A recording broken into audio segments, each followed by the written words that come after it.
KSL Brightside with Ethan Miller. Do they not have enough of us recorded already? They could just do this in AI. And Alex Curie. We're not even real. This entire show is just a hologram. This is KSL Brightside, the after party. But it's before.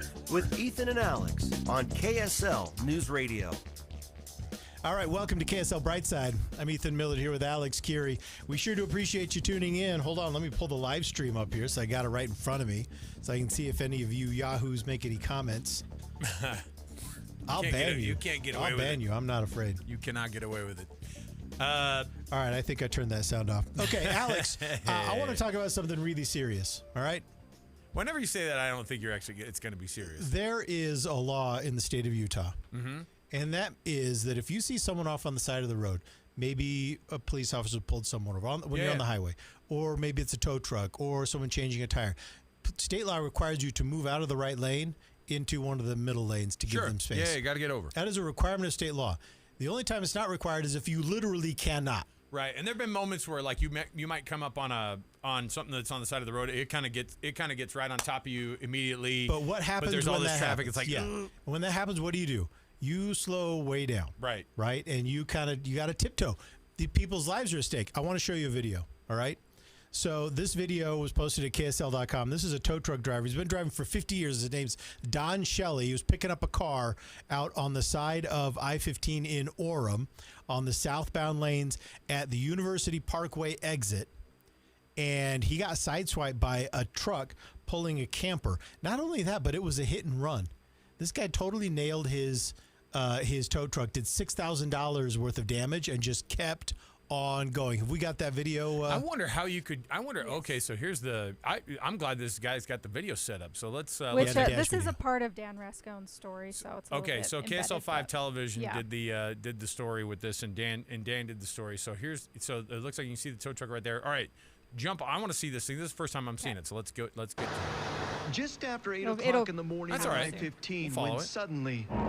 Bam! Oh, my goodness. I heard a loud bang. That loud bang was a passing truck ripping off Don Shelley's driver's side mirror. The crash also damaged his door. It doesn't line up anymore. And... we took out 5 of my lug nut covers. Oh, my goodness. $6,000 in damage. $6,000 in damage. All right, so pause that. Now, a little bit further down in the story, I don't know if you've got it right in front of you. Was that a truck? It looks like the truck itself was hauling an RV. It was, yeah. So they actually have photos posted on KSL.com of this truck with the trailer, and we can put one up here so you can see it. Give me one second. And we'll let Caitlin grab that. I didn't request this ahead of time. It'd be pretty easy to run that dude down, right? Or gal. You would think, but there doesn't seem to be. There's no license plate on the trailer. Oh, okay. Now it is a full size pickup. Someone could probably recognize the model, make and model. I don't. If it clipped that truck that hard, that close, because you see on the picture right there, yeah, all the wheels. And I'm describing it as we're watching it in the stream, but also if you're listening on the radio, just imagine a bumper pull trailer that's behind a full size truck.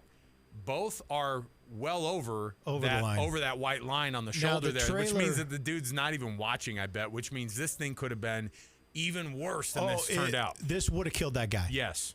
This would have killed him. Troopers are always like, move over or do this. And there's a reason they go to that right side of your car because they don't want to get hit. This is why we have this law, is because highway patrol officers kept getting hit and killed. It was happening every year. And what a mess, though. So be on the lookout for a camping trailer that's gray on the bottom, red stripe in the middle, and then white, I guess, on the top. Because if so, then that dude needs to come back around and make some amends here. I mean, he needs to come around and what's the word I'm looking for?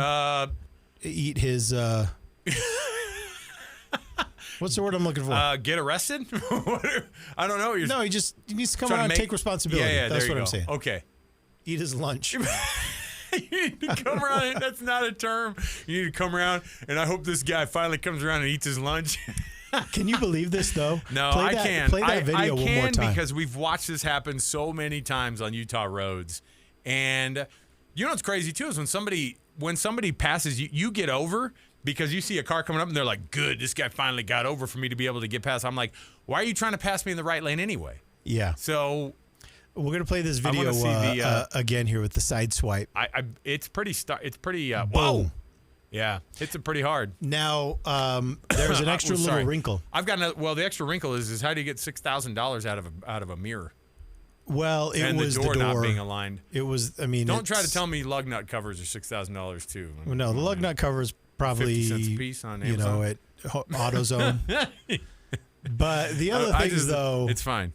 Oh, and I mean, side mirrors on a tow truck. They're massive. They've got sensors in them. I mean, you've got to believe that they. Yeah, there's some electrical stuff hooked up there. All right, so So if you know who this guy is, that sideswiped this tow truck driver and then took off on I-15 in Orem, and you're thinking that you may or may not rat him out. Another driver named Casey Lofthouse is offering, he was so disturbed by the footage, he's offering a $500 reward for any information that helps identify the driver involved and leads to a citation. So, wow. So if you know who did this side swipe, this hit and run, was that and person, especially if you don't like him, there's $500 in it for you if you can get him. That's pretty cool. What random person just goes, I didn't like this, I'm gonna put up some of my own money. A fellow tow truck driver. This is the solidarity in the industry. Okay. All right. Well, the thing is, all these tow truck drivers are definitely out there. I mean, first of all, they're being asked to do crazy stuff. They're asked to get out there, do all this, do it as quickly as you can, because the last thing you want to do is be on the side of the road still. Yeah. There was, how Google Maps is really good about saying, hey, something's in the road up here. Have you seen those things on and I think that's one of the great features that you have now on your Google Maps, and I just have maps on all the time. I don't really care because it's not like I need help getting home. What it shows me is along the route, the slowdowns, all the stuff. Right. And a lot of times they'll say, hey, something's in the road up here. I saw this massive slowdown on the way to Farmington, or getting off in Farmington, and there were these huge planter box that had already been kind of pre-built. Yeah. Was just laying in the freeway. It looked like just a massive fence in the freeway, just sitting there. Well, first I saw a car just stopped in the middle of the road, and I thought, what is this guy doing? Did he rear end somebody? And he was just stopped behind it, and I went, this is the most crazy thing. And then 1,000 feet in front of that was the truck that it fell off of. Oh. Yeah. Bless you. Yeah. It was 1,000 feet in front of him, and it was off the side of the road, and he's looking at his back of his truck like, Wonder where that went. I had one more of these, I thought, and I was going, this guy, what do? You don't reverse all the way back down. You can't. And I don't know how he comes back around, and I don't know who drags it off. I mean, half the time you're like, UHP officers, did I tell you too on the side of the road the other day? A guy had on the back of his truck a new fireplace, an outdoor fire pit that he had bought. And it had all the marbles that came with it, the glass marbles that came with it. And that was what was strewn across the freeway, plus this thing. And they did the full slowdown of the freeway, and they stopped all of us with about 4 UHP cars as they swept all this crap off of the freeway. And then you saw the guy ahead. And I was thinking, that guy, he's standing right there, and all he's doing is waiting for his citation because, and I hope it's a big one. It was a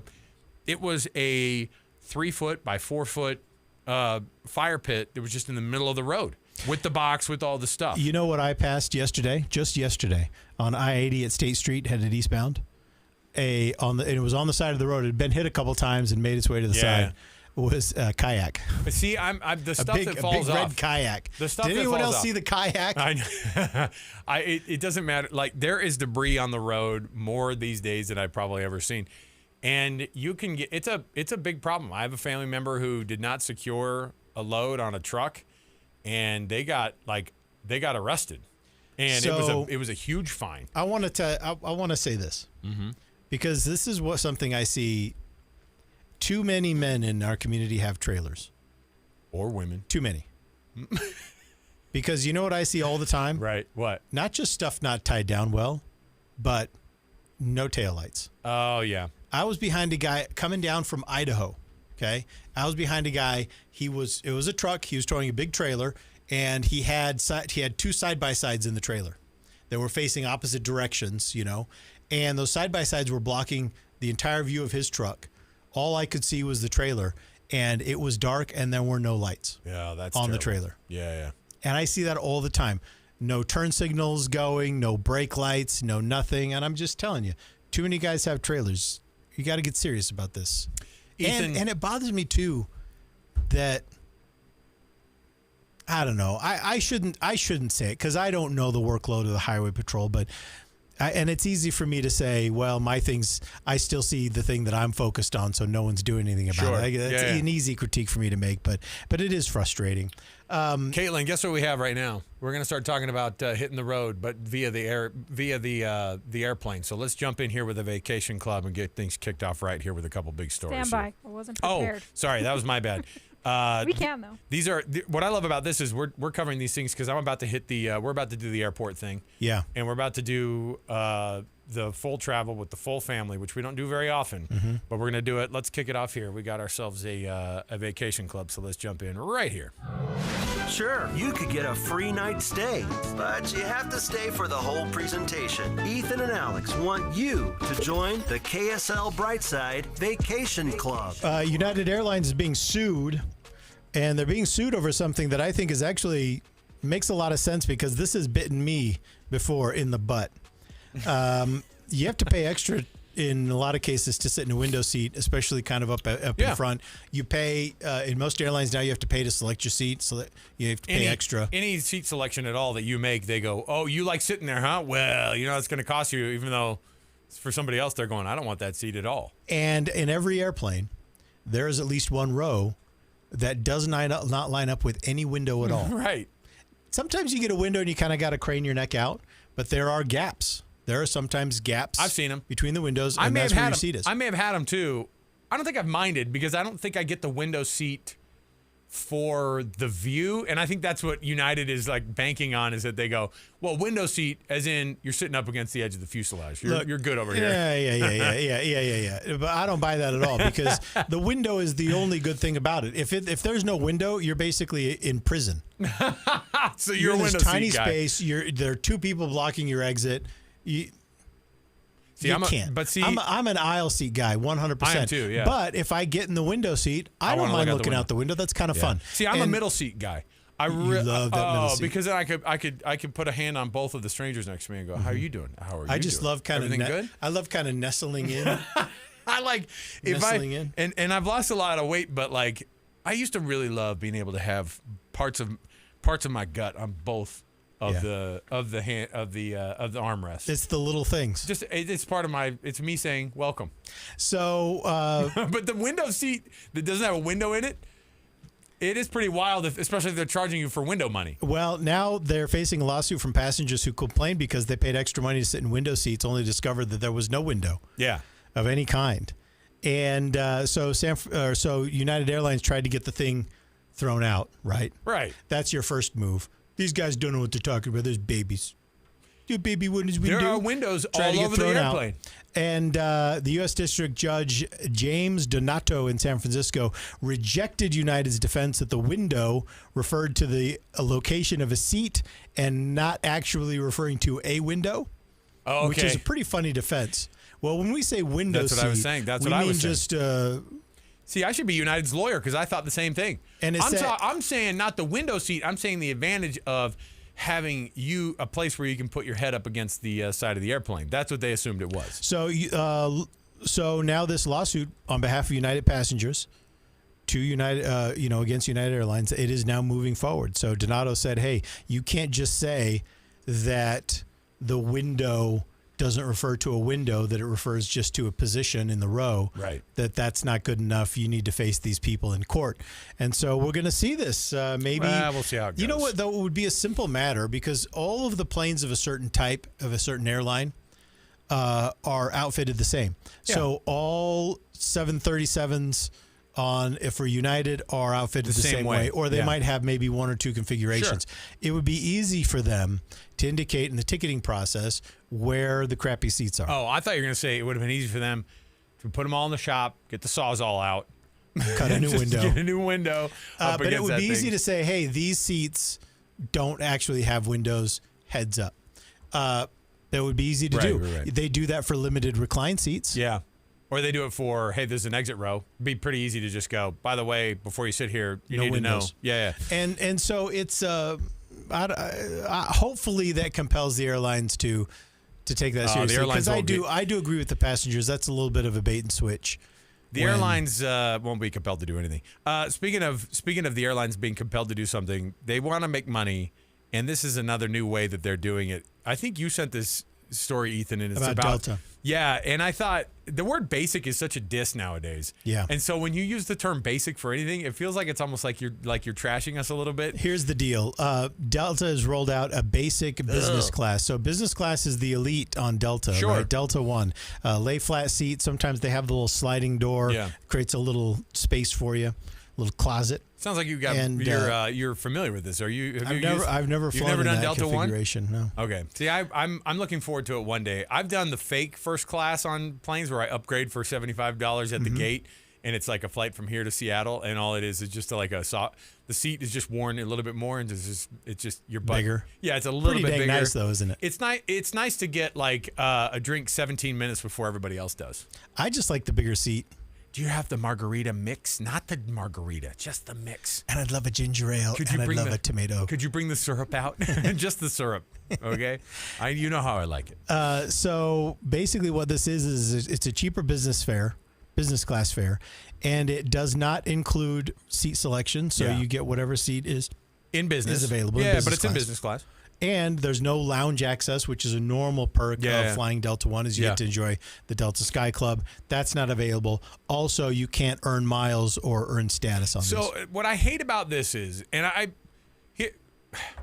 was saying this earlier too, because my kids, we're about to hit the air. We're about to hit the friendly skies of getting in an airplane with 9 people, which is always in business class. Not in business class ever. That's the thing is I was just telling Caitlin this too.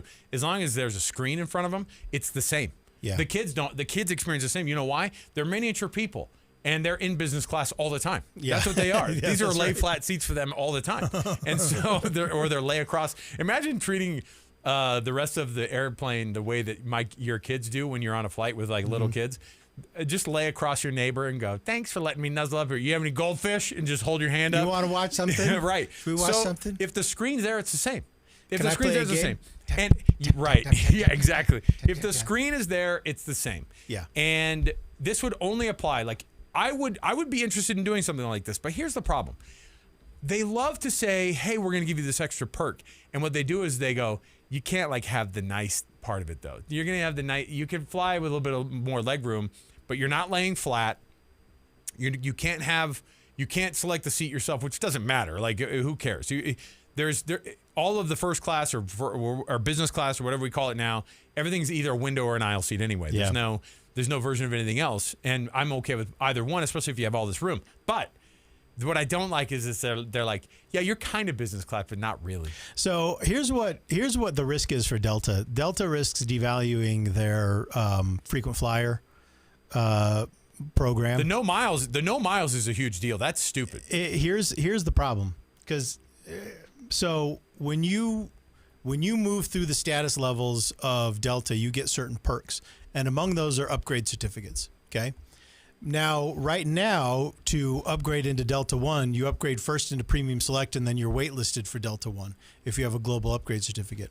And so I can see frequent flyers looking at that and saying, "Hey, I earned this upgrade certificate. I fly, every week with Delta, or I spent $100,000 on your credit card. Right. I'm in this loyalty program. I've earned all this status.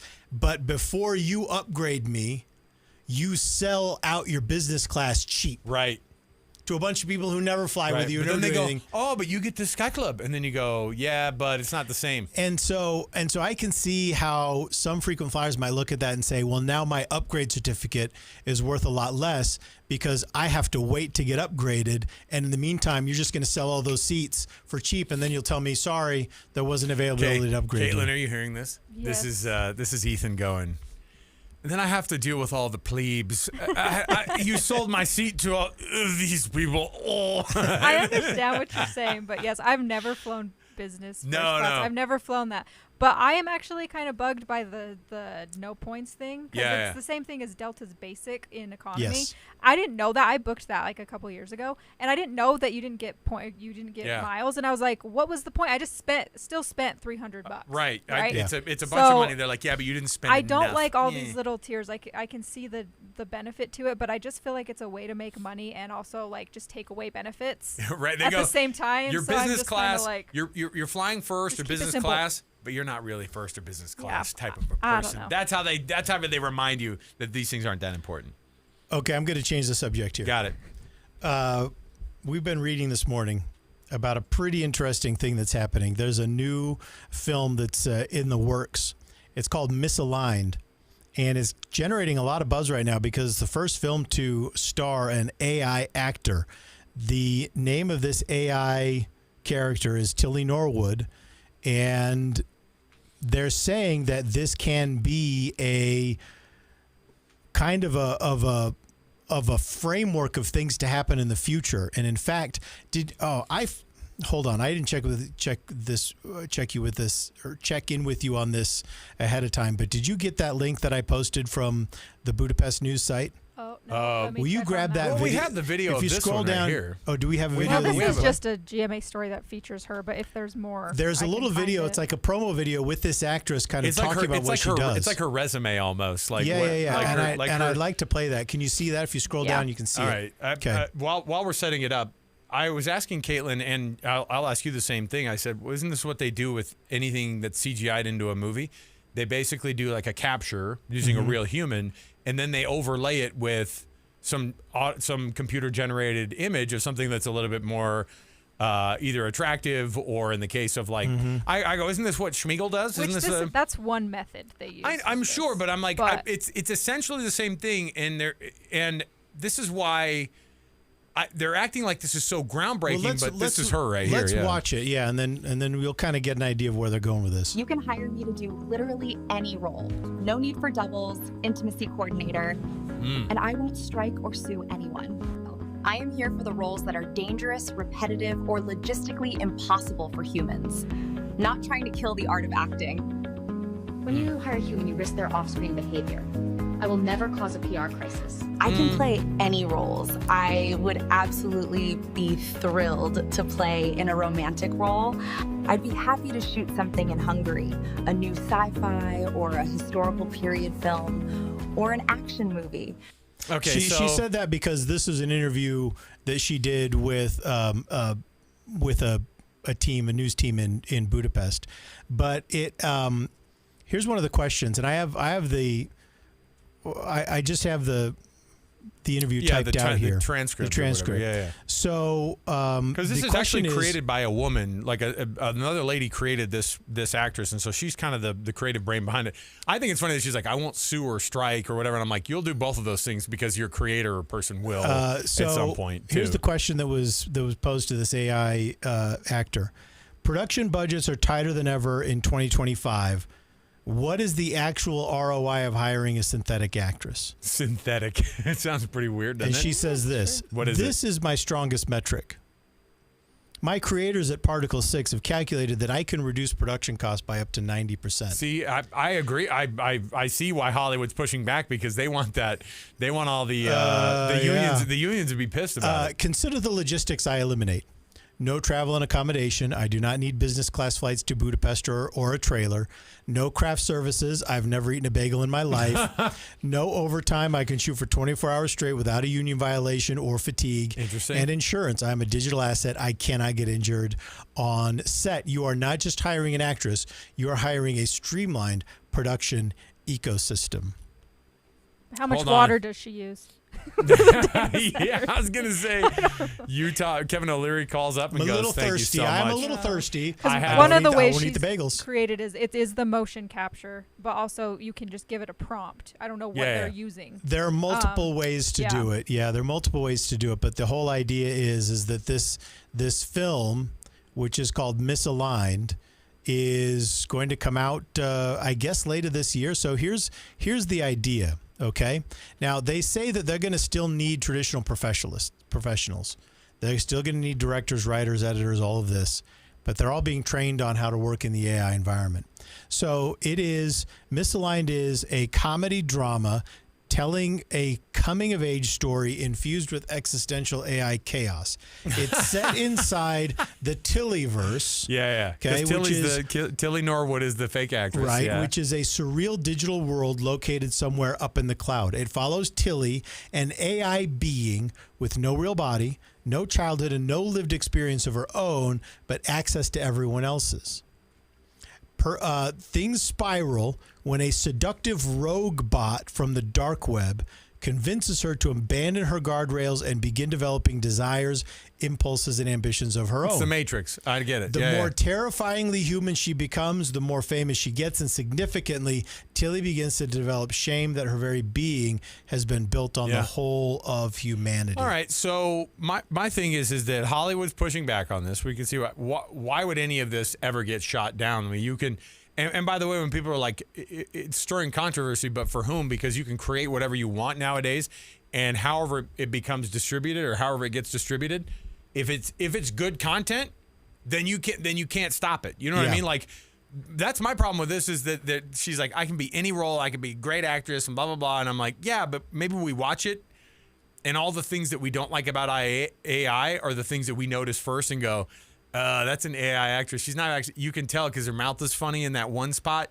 And the lady who created this Tilly Norwood character even said, I think, Caitlin, you and I were watching the video earlier, she was like, yeah, fight scenes aren't very good. The fight scenes aren't very good because there's stuff that this character still can't do because the computers can't do them very well still. I don't have a problem with any of this. If I watched it and my belief was suspended, for any amount of time, being able to watch it, and I could watch a great story, then there you go. Then that's the end of it. I don't care, and that's what Hollywood just needs to get over itself. If the art ends up being pretty good, we stop acting like we've not put out crap productions before. Hollywood. Will you go? Until this robot showed up, we were putting out A+ material all the time. It's like, no, you haven't. There are crap movies made every second of the day, and so a crappy actor versus an AI actor.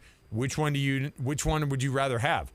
If the AI gets it better than the crappy actor, then there you go. That's the end of it, and that's all the director cares about too. I thought it was coming out this year, but Misaligned doesn't currently have a release date. Data centers still need to be built for them. It's ongoing. Okay. Would you go see this in the theater? No. I would. People will just out of the curiosity of it. That's exactly why. Tilly Norwood has 159,000 followers on Instagram right now. They're all bots, by the way. They're all other AI bots. Yeah. Mm-hmm. It's kind of reminding me of, I watched this movie over the weekend it's called, oh shoot, I forgot what all the other called. AI bots are following her because they're all saying, have you guys seen Tilly? She's doing so much good for us. She represents us so well. There was a movie that kind of just said so like seen. how misleading AI can become with how realistic it is, and they can like make the world seem kind of like good. And it's just like a fantasy VR that you're all living in. And that's kind of what this movie's making me feel like. I don't know. But interesting. It's giving. She looks real until she talks. That's how I feel about it. No, that's and you notice too, the voice is always on AI stuff. The voices are a little bit like you can hear that digitized anything on videos. I can always tell right off the bat, even if it's really good AI video, as soon as the character starts talking, you can hear in the audio that twinge of that digitized like kind of voice. And so I think that Hollywood needs to settle down about this lady's taking over our jobs. Wait until they can make them decent. You know what I mean? Like you can't say, oh, we're not doing this. You can't have this. You got to have the human touch on it. It's like, stop acting like the human touch is so good on movies these days. How many movies come out that are actually good? How many movies are released? How many feature-length films are made that are any good? Well, a lot of them. Yeah, I mean, I like kind of. Recently, you know me, I like not as well, but you know me. I like all the movies I watch. I'm not saying that guy, feature-length film that are put out by even big studios. I'm saying feature-length films that are put out by independent sources. This, that, and the other. It's all, and most of it is. I say most of it. A lot of it is just absolute trash. Have no version of it. What's the last great movie you saw? The last great movie I saw? Sheep Detective. Sheep Detective. Saw it this weekend. Phenomenal. Oh, so there is a great movie. Yeah, and you know what all the sheep are in it? AI. Or they're CGI or whatever it is. You know what I mean? Like But have you not seen Sheep Detective? No. You guys should both see it. I wanted to, but I it's- tried to watch it with my boyfriend the other day. He was like, "That looks stupid," and I was like, "Fine, I'll watch it by myself." You should watch it by yourself. Because everyone said it's really Well, good. everything I do is I'm forced into doing because my kids are wanting to watch it, and it was one of those that I watched and I went, "This is great." You'd like it. By the way, the list of characters in it, it's like starring Hugh Jackman, Julia Louis-Dreyfus, all the voice actors of all the sheep are all massively famous people. Yeah. And anyway, Sheep Detective, really good. And I really liked it a lot. But you know what I did? I didn't go see it in the theater. That's the thing is I just don't to rise to the level of having me go to the theater. It's almost never about me. It's about whether or not my kids are. I'm taking my kids usually to the movie theater. Theater That's the whole thing. experience is supreme. Ethan, we've got another one to kick off here. We're going to do Animal Kingdom. All right, we're going to jump in here. Caitlin's got an open here for us. I found a story about whales. I can't wait to share with you, and let's kick it off here. It's everything animal related. It's Animal Kingdom. From the apex predator to the cuddly kitty, welcome to the KSL Brightside Animal Kingdom. All right, this was an amazing story out of New Jersey. A New Jersey Fire Department rescue ship was out patrolling on July 4th near Raritan Bay when it was nailed from underneath, kind of in the stern, by a whale that was trying to breach right into the back of this boat. They said that the boat immediately took on water and then sank. Now, we've got some photos of this boat that we can pop up here. A jet ski operator and another boater were able to fish the firefighters out of the water, along with the Perth Amboy Marine Unit. Thankfully, everyone made it out safely. But how frightening would that be, though, to get hit by a whale and then just be tossed into whale-infested waters? Infested. The ocean is a scary place. This is, dang nature, you scary. What is that? Was that one of the Family Guy places? I don't remember. I remember hearing it, but I don't remember where it came from. Dang nature, you scary. And here is the thing is like, I tell my kids all the time, I'm like, stop. None of this is, the whales aren't attacking you. The sharks aren't going to attack you. And there's that little part of me that doesn't believe anything that I'm saying to them. You know what I mean?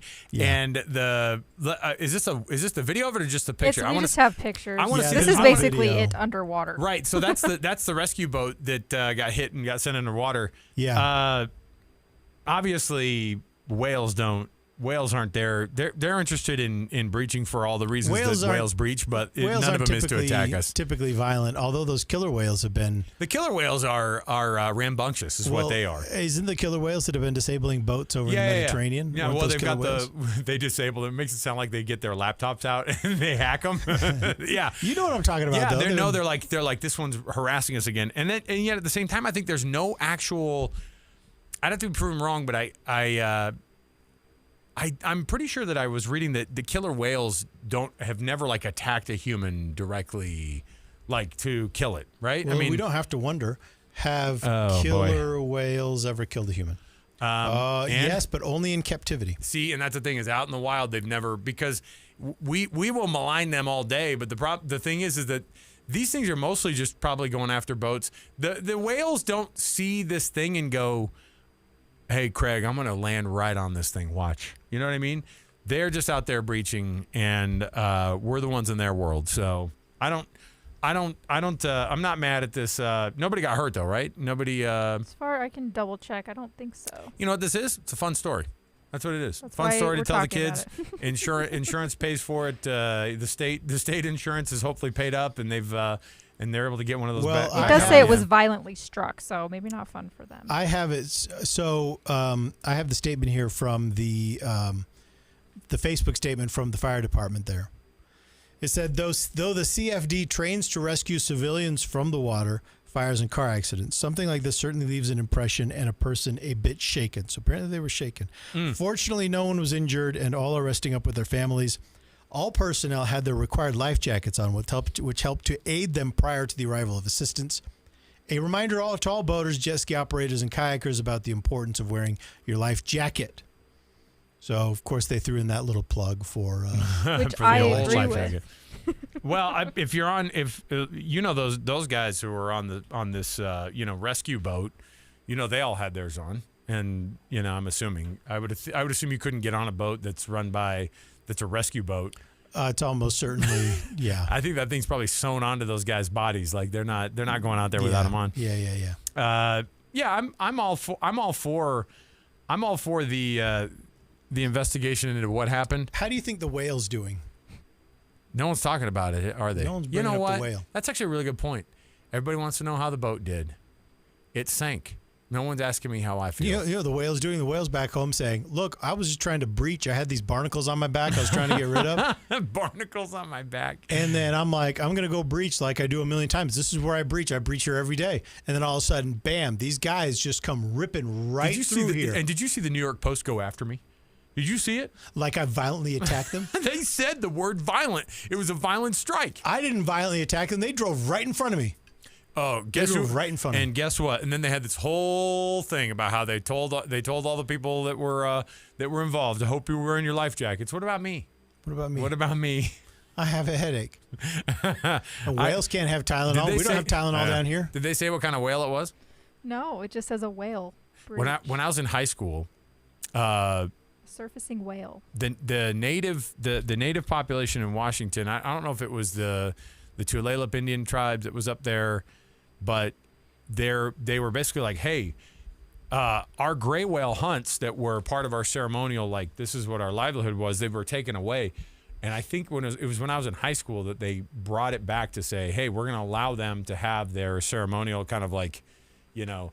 And I remember watching this televised crazy gray whale hunt on TV. How long had it been? It had been, I think it had been at least like 80 years or something like that. So it was a bunch of guys who'd never hunted whale before. That's what I'm saying is like, and they're like, okay, let's do this again. And the whole thing was, hey, everybody, you can't stop us. And so all of us just kind of went, I want to see how this thing goes. And they did. They hunted, they got this gray whale, pulled it in, and then everybody goes, now what do we do with it?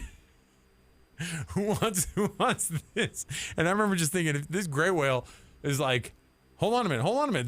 These boats are usually stopped. What's happening? Mike, are you going to do something about this? Hold on. Where's the outdoor? Where are the outdoor things? I think whales are fascinating. We're going to be going to Hawaii in a while. Mm-hmm.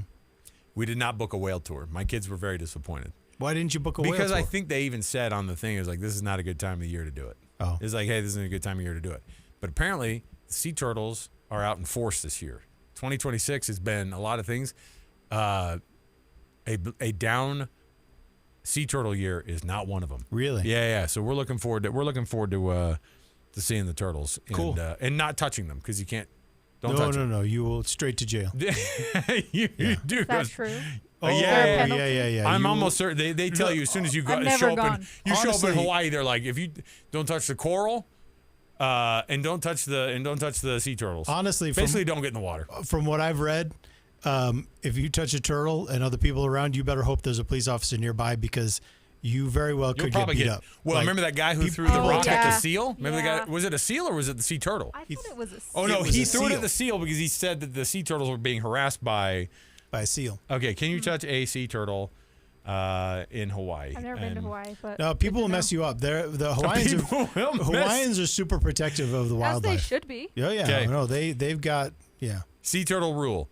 No, in Hawaii you cannot touch any sea turtles. It is illegal to touch, harass, disturb them due to protections under the Endangered Species Act and Hawaii state law. Violating these laws can result in significant fines. Additionally, if you're lucky, insignificant fines. Right, you might just get beat up by. You might also get your arm broken. Violating these laws can result in significant fines. Additionally, it's recommended to maintain a distance of at least 10 feet to protect these animals to ensure they're safe. So you can't ride them either. All right? Yeah, no riding. What about the dolphins? No high fives. No high fiving. I don't know the rule on. Hold on. Can you touch a dolphin in Hawaii? I don't know if. Well, you can do like what they're not going to have in Hawaii is a dolphin or a sea turtle experience where they have them in like a contained area and they let you touch them. No, you can't touch dolphins in Hawaii either. Hold on. So don't touch any animal. They say within 50 yards of Hawaiian spinner dolphins is prohibited. Can you touch great white sharks in Hawaii? Here's the thing. I don't think I would touch any wildlife. No. I came in, like, I wouldn't touch a deer. I am 100% fearful. What did they say? It says, yes, it is physically possible, but highly discouraged by the Marine Research and Conservation. Why would they say that? Why would they say it's highly discouraged? Well, apparently, touching a wild great white shark in Hawaii can agitate the apex predator. And it is largely frowned upon because it may encourage dangerous copycat behavior. So the problem is other people will see you touching the great white and they'll want to do it too. Right. Teenage boys in Utah started a trend. They go, cool, we're here to touch the great white sharks. I need to change this, though. Is it legal to touch great white sharks in Hawaii? Oh, I'm sure it is. No, it is not explicitly illegal to touch a great white shark under Hawaii state law. But doing so could easily cross into illegal territory depending on your actions. So you're not allowed to capture, entangle, or kill any shark species. So we're going to need a bigger boat. Wait, why? I don't know why I did that in the Arnold Schwarzenegger. He was not the guy in we're going to need a bigger boat. Who is it that said that? It was Dreyfus, right? Yeah. No. It was the salty old sea captain from Jaws. No, it was the guy with the glasses. Oh yeah, the main. That wasn't Richard Dreyfuss's character? No. It's the other guy. The like cop guy. The main cop guy. I don't remember. He's got kind of curly hair. We're going to need a bigger boat. Actually, you know what? I think in the remake they should have. When are they going to do a Jaws remake? Because everything else has been remade. I don't think we need one. We haven't needed any of them, Caitlin. We haven't needed one freaking one of the redos. Look, man, I do not need to watch a shark movie.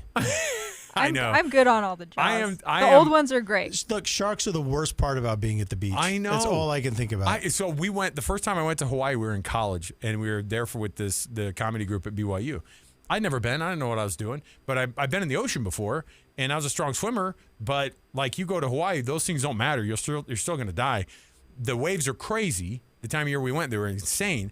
And we got there, we ended up landing, we get to our hotel, it's late at night, but we have the beach right up against our hotel, so we went outside, and we start running around, and we start swimming around in all the stuff, in all the water and everything, and we go back, and we're getting pushed around by the water, and it's pitch black out, which is like creepy, in itself. Mm-hmm. And we get back to the hotel, and people are like, oh, what were you guys doing? We're like, just went out there and jumped in the waves, and they're like, why would you do that? The staff is like, never do that. And we're like, what? They're like, this is when the sharks feed right now. And we were like, no! And they're like, and I don't know if they were just saying it to freak us out, but it freaked me out. Tell you that much. The ocean is scary.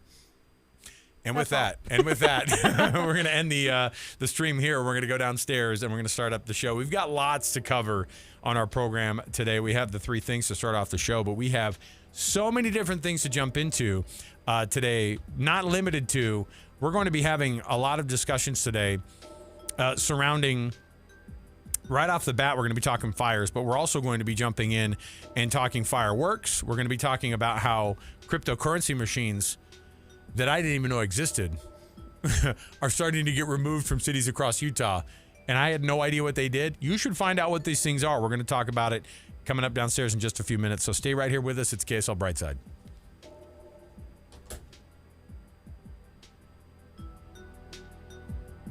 Femnani Family Foundation. Social Sisters in Salt Lake City is helping connect women together through fun social activities like pickleball, movie dates, yoga, and cycling. Wanting to connect them with others but don't know where to start? Well, finding a club like Social Sisters. It's a great way to meet new people and spread acts of kindness. Can you find a social event to spread one act of kindness? Go to thepowerofkind.org, seek out opportunities, or just take the kindness pledge. Find out more at thepowerofkind.org. That's thepowerofkind.org. Time now for the KSL In-Depth. The women now hold half of the leadership positions across the state's education systems. Dr. Susan Madsen is the founder of the Utah Women and Leadership Project. She joins me now live to go over these new numbers. And Susan, first of all, kind of compare this to the past. Yeah, it's a report. We started it in 2014 and then did it 2017. Then 2022, and it's 4 years later already. So we just updated the report. And of course, as you know, K through 12 is generally friendly to women because there's so many female teachers. So we're just paying attention to the percentage of women that are leaders within the K through 12 system. And it's not a huge surprise. In 2022, about 50% of our leadership across districts, across the state where women, we bumped up just a little bit, 51.3%. So right in that equality zone more generally for the state as a whole. So how are things improving for women in education? Well, one of the things that, women now in the last 10 years hold even a majority of the boards, the district boards of education and the state board of education. One thing that we have seen an increase in are really, like, when you look around the state, and our researchers went to every single website of every single school, so elementary, middle school, and public schools and high schools, to look at principals and assistant principals. And so you would probably guess that there's a lot of elementary school principals that are women, correct? But we're seeing some increases, not a lot in the principals right now at the high school and middle school, but more, but specifically in those assistant principal roles, which I think is really interesting because we're building up what's called the pipeline, right? When women go to the assistant principal roles, they're the ones that typically, assistant principals then move into principal roles. So that was interesting. As you look at K through 12, you're looking at principals, you're looking at boards, you're looking at superintendents too. We're still quite low compared to the nation in terms of our district superintendents. There's a lot more men than women. Susan, I appreciate your time. Just 18%. Yeah, just 18% of women. Appreciate your time. Still a long way to go in improvements. Thanks so much for being with me. That is Dr. Susan Madsen, who is the founder of the Utah Women and Leadership Project. Let's get you up to date now with traffic and weather, brought to you by UCCU. Auto loan rates as low as 4.74% APR. Ricky? It is quiet on the roads. No problems reported on our freeways or main secondaries. We've seen good speeds on I-15. Even our canyons are looking good at this time. Provo Canyon, Big and Little Cottonwoods, Parley's Canyon, Weber Canyon. Now, if you are going to be traveling Highway 89, we have had a little bit of busy and slow traffic, both directions. Just above the I-84 junction. No major delays at this time, though, and still looking good on all the other roadways, including our downtown city streets. Earn double points on gas and groceries this summer, plus 10,000 bonus points when you open a new Cypress CU Rewards Visa. Learn more at cypresscu.com. Ricky Meese in the KSL Traffic Center. KSL 7-day forecast. You got a 97 today with a chance for pop-up showers and storms yet again. Tomorrow, 95, partly cloudy, just a 20% chance for a shower. Partly cloudy and hot on Friday, 100 degrees the forecast high. You get into Saturday, 104. Sunday, topping out at 105. Monday, partly cloudy, 102. 99, partly cloudy on Tuesday with mountain thunderstorms possible. From the KSL Weather Center, I'm Matt Johnson. And it's partly cloudy, 93 degrees downtown. 7-day forecast brought to you by Performance Automotive Bountiful. And with the temperatures getting this hot, boy, it's really hard to be motivated to go out and do some walking or running outdoors. And if that's the way you've been trying to lose some extra pounds, that makes it really tough. I want to tell you about a way that you can lose weight without exercise, without strenuous exercise, and that is with Salt Lake City Fat Loss.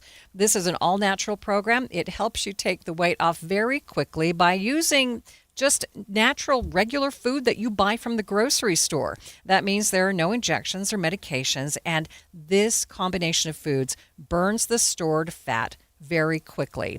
I've lost more than 40 pounds. Many of their clients lose up to a pound per day. Plus, SLC Fat Loss, it's different than other programs because it not only educates you, but it gives you the resources that you need to keep the weight off. It has a great app. It keeps you accountable. It allows you to ask questions at any time. And again, gives you an inspirational 1-minute video in the morning and then the resources to keep that weight off. Find out more at slcfatloss.com. That's slcfatloss.com, slcfatloss.com. Hey, Utah, have you heard? Nuclear energy might be coming to our state. Now, before your brain jumps straight into sci-fi movies, let's talk about what nuclear actually does. Nuclear technology helps power our nation's submarines, supports life-saving cancer treatments, and produces reliable electricity for millions of homes. That said, nuclear power also comes with some common misconceptions. Don't worry, we get it. Here's a fun fact. You're exposed to more radiation eating bananas than you are living near a nuclear power plant. And get this, a lifetime supply of nuclear energy fits into a single soda can. Despite what some people believe, nuclear energy is safe, clean, and incredibly efficient. But don't just take my word for it. Energy decisions matter, and Utahns deserve the facts. Learn more about nuclear and what it can mean for you. Visit energy.utah.gov/nuclear. KSL News Time 12:55. 7-Eleven is taking Nike to court, claiming the brand infringed on their trademark. The convenience store alleges Nike's upcoming Air Max 95 shoes deliberately copied its colors. They feature an orange, green, and red color design, which has been trademarked by the retailer. Nike is supposed to release the new shoes on July 11th, but they are no longer on their website. Watching Utah's money. Some Social Security recipients will get 2 checks this month. They are typically issued on the first day of the month, but because August 1st falls on Saturday, the payment will go out on July 31st. Apple is investing some major money in Broadcom. The Wall Street Journal reports the company is planning to spend $30 billion on U.S.-made chips over the next 5 years. That secures at least 15 billion chips. The changes to student loan programs have scammers on the prowl. Borrowers only have about 3 months to leave their Biden-era payment deferment program and enroll in new programs to start paying back the debt. USA Today reports some scammers are taking advantage of the confusion, offering repayment programs that will leave borrowers with even more problems. And taking a look at your money at this moment, the Dow is down by 568 points, more than a full percent, sitting at 52,353. S&P, it's down by 28 points, and the Nasdaq's down by 22. They looked like retirees on vacation, but a Border Patrol canine working at a checkpoint in South Texas sniffed out the truth. Riding in their white 2010 Dodge pickup truck and pulling a box trailer, 80-year-old Luke Bader and his 74-year-old wife Susan stopped at the Border Patrol checkpoint near Falfurrias, Texas. A drug-sniffing dog alerted to the presence of drugs, and agents then found 134 packages containing a total of 345 pounds of cocaine in a hidden compartment in the trailer. According to a federal complaint, the Baders admitted to knowing about the drugs and said they were to be paid between $5,000 and $10,000 to deliver the load to Houston. Jim Ryan, ABC News. This is a special alert to all Americans who own a vehicle with less than 200,000 miles with an auto warranty about to expire or with no warranty coverage at all. Due to a decline in the economy, CarShield is announcing a low-cost month-to-month vehicle protection plan that is now available to the public to save any driver out-of-pocket expenses on future auto repairs. Call now to find out how you can pay almost nothing for covered auto repairs. Yes, you heard that correctly. Pay almost nothing for covered auto repairs. An open phone line has been established for all drivers to call for a free quick quote. Call 800-330-8323 now. Drivers who are covered will not have to pay for covered repairs again. This protection plan is at an all-time low. Additionally, drivers who activate this vehicle protection today will also receive free roadside assistance, free towing, and car rental options at no additional cost. Call us for your free quick quote today. 800-330-8323. That's 800-330-8323. What do you have to lose? Call 800-330-8323. Again, 800-330-8323.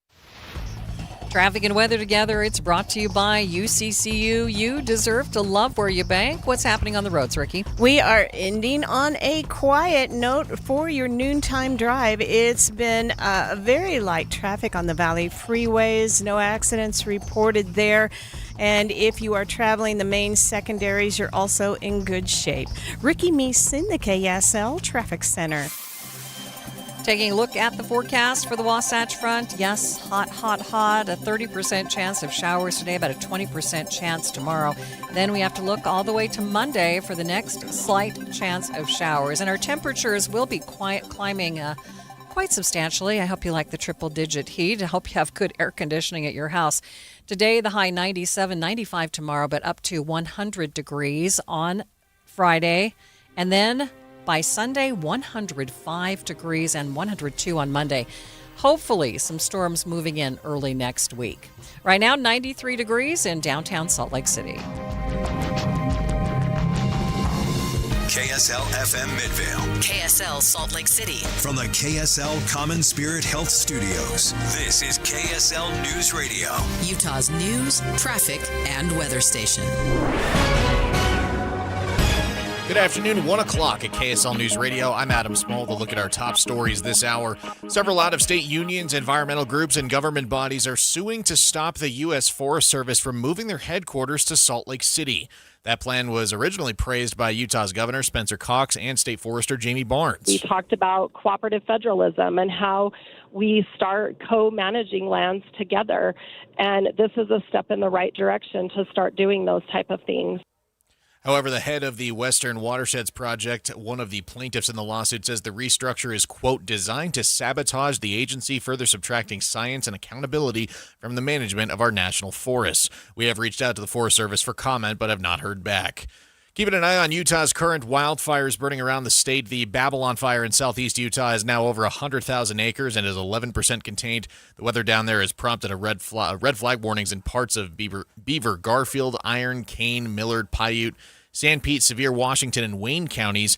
Meanwhile, the Cottonwood fire burning near Beaver is now up to 96,000 acres, but it's about 58% contained now. There are more than 1,200 personnel assigned to that fire. Our top national story this hour from ABC News. President Trump said he's optimistic about a peace deal between Ukraine and Russia. Before meeting with Ukrainian President Zelensky, the president told reporters he speaks to Russian President Vladimir Putin and claims he's willing to end the war. He wants it ended as soon as he can end it. He wants it ended. He wants to end it soon. And I ask him, and we talk. I talk to him a lot. I talk to him a little bit less, but the relationship is very good. But I talk to President Putin a lot. He wants to end the war. Recently, Ukraine and Russia have been trading drone strikes hitting deep into Russian territory and residential areas in and around the Ukrainian capital.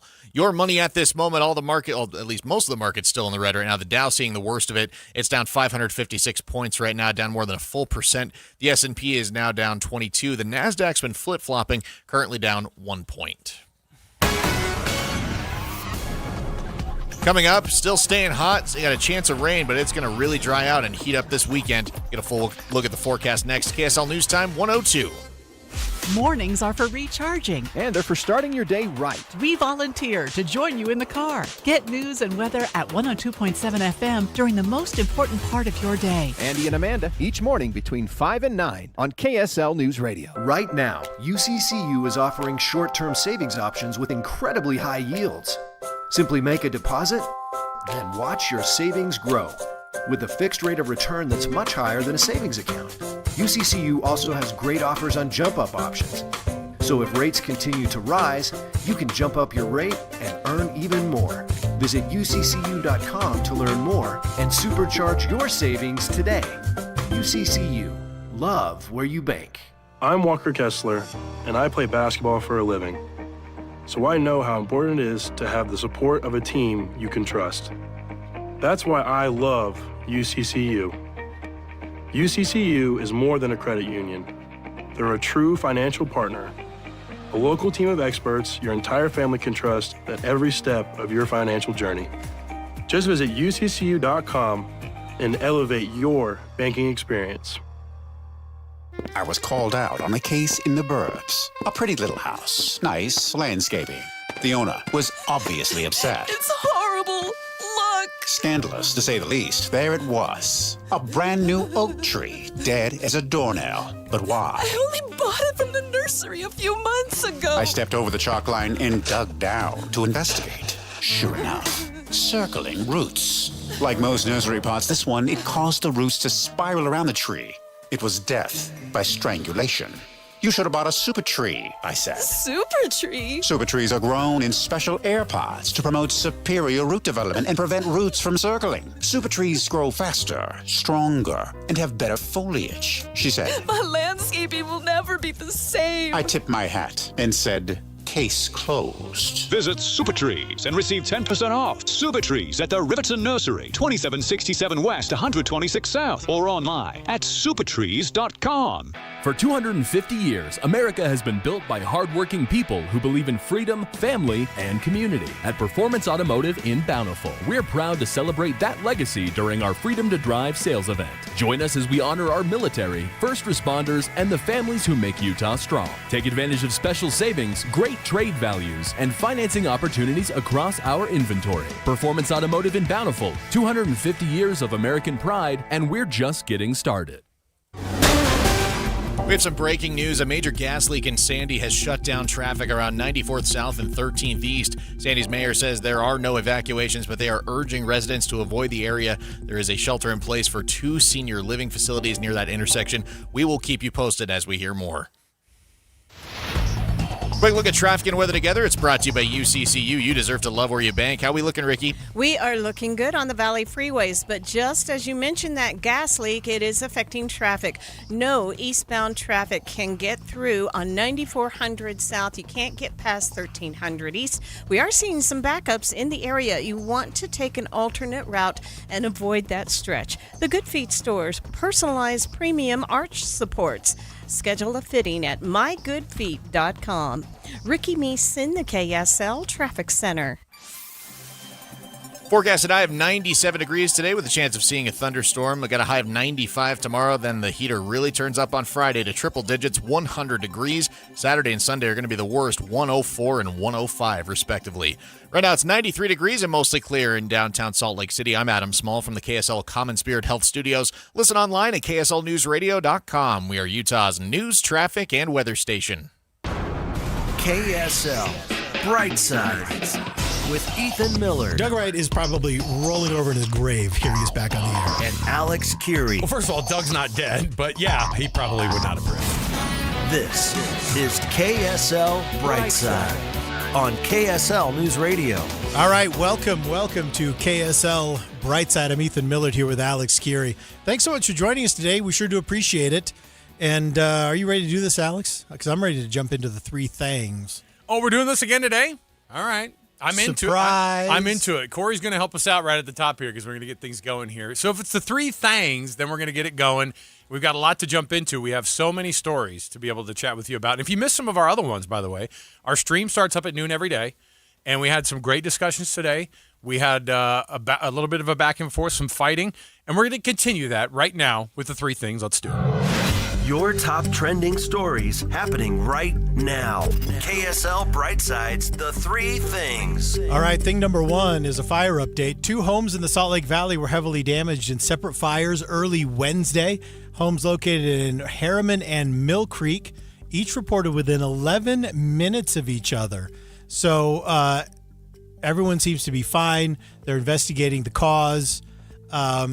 Additionally, though, yesterday, a fire in Layton left one home a total loss.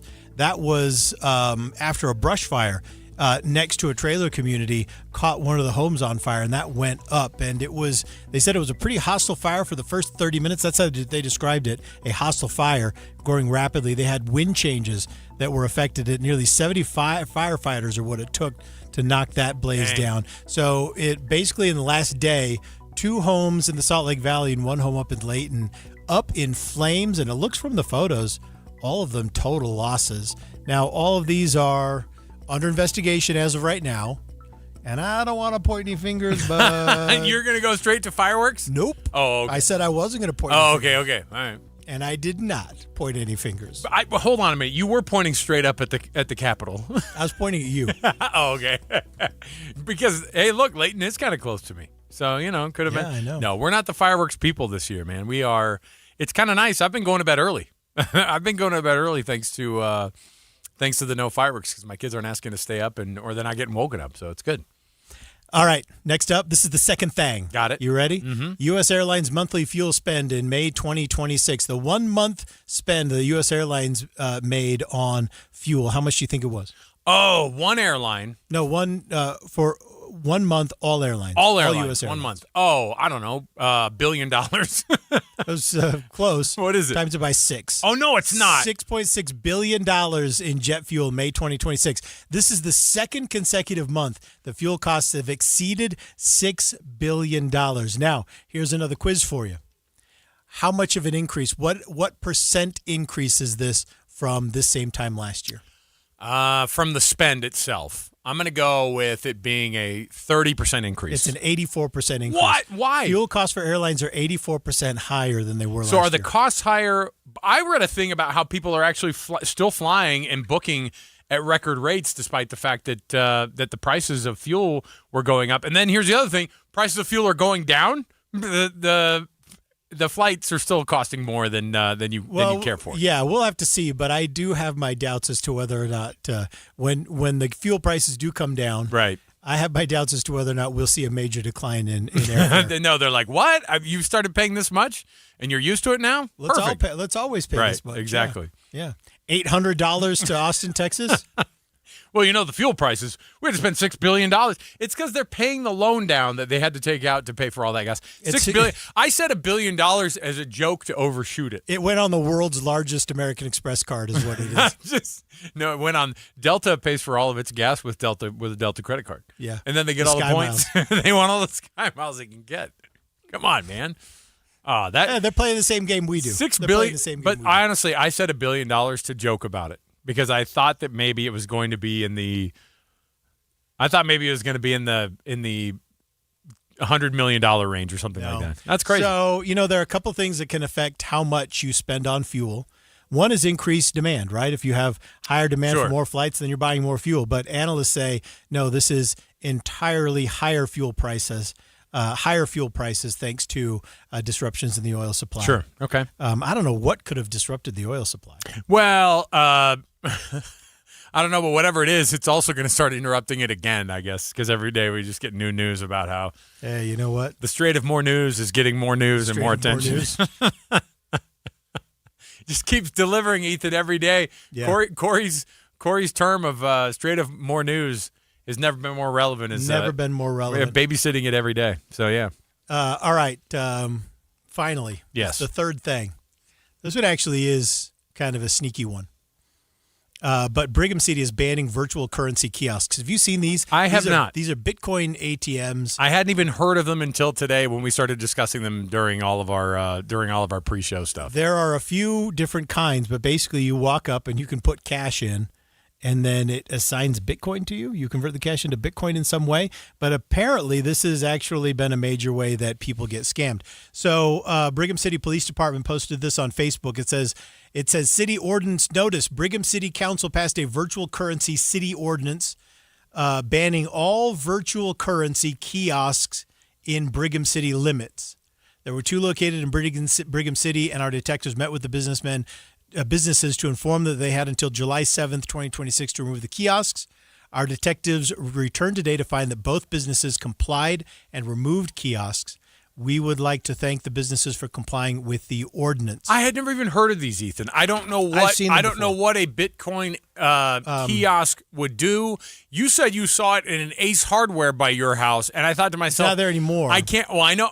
I'm sure they probably got the same thing where it was like, hey, this isn't a thing.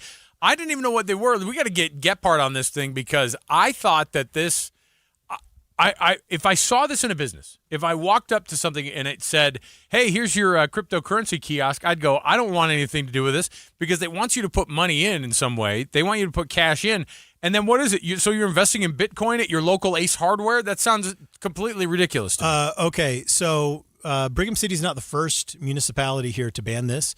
Layton also did it. And Heber City also did it. And maybe others have as well, but I know for sure those other two because... Are they just pure scams? I've got a story here from the Park Record. And this was just a little bit earlier this year. And I'm just going to read this first paragraph here right out of the story. It's about a guy. It's about Mo. Mo owns the Heber City convenience store Mountain Land One Stop. Okay. So it says this. Mo didn't think the cryptocurrency ATM installed in his Heber City convenience store about a year ago would cause so much trouble. So yeah, because he got a monthly fee just for having it in there. That's right. That's cool. He can make some money. He thought nothing of signing a 3-year contract to keep the machine in his store. But Mo began to notice an influx of people, mainly elderly, visiting the store to use it as soon as it was installed. Many came with cash in hand, sometimes tens of thousands of dollars to deposit. This is in Heber. Mohammed asked these customers what they were doing, and he quickly realized that they were being scammed. Unable to get out of his contract, Mohammed implemented a store policy: keep customers away from the machines at all costs. And then the Heber City Council finally gave him an out. They banned it, and so they just pulled. So the machine his workers were tasked with. So this guy, his name's Mohammed. He realized it. He goes by Mo. Yeah. He realized what it was, and then he basically says he spent all day keeping people from using the machine because he couldn't legally take it out until it was banned.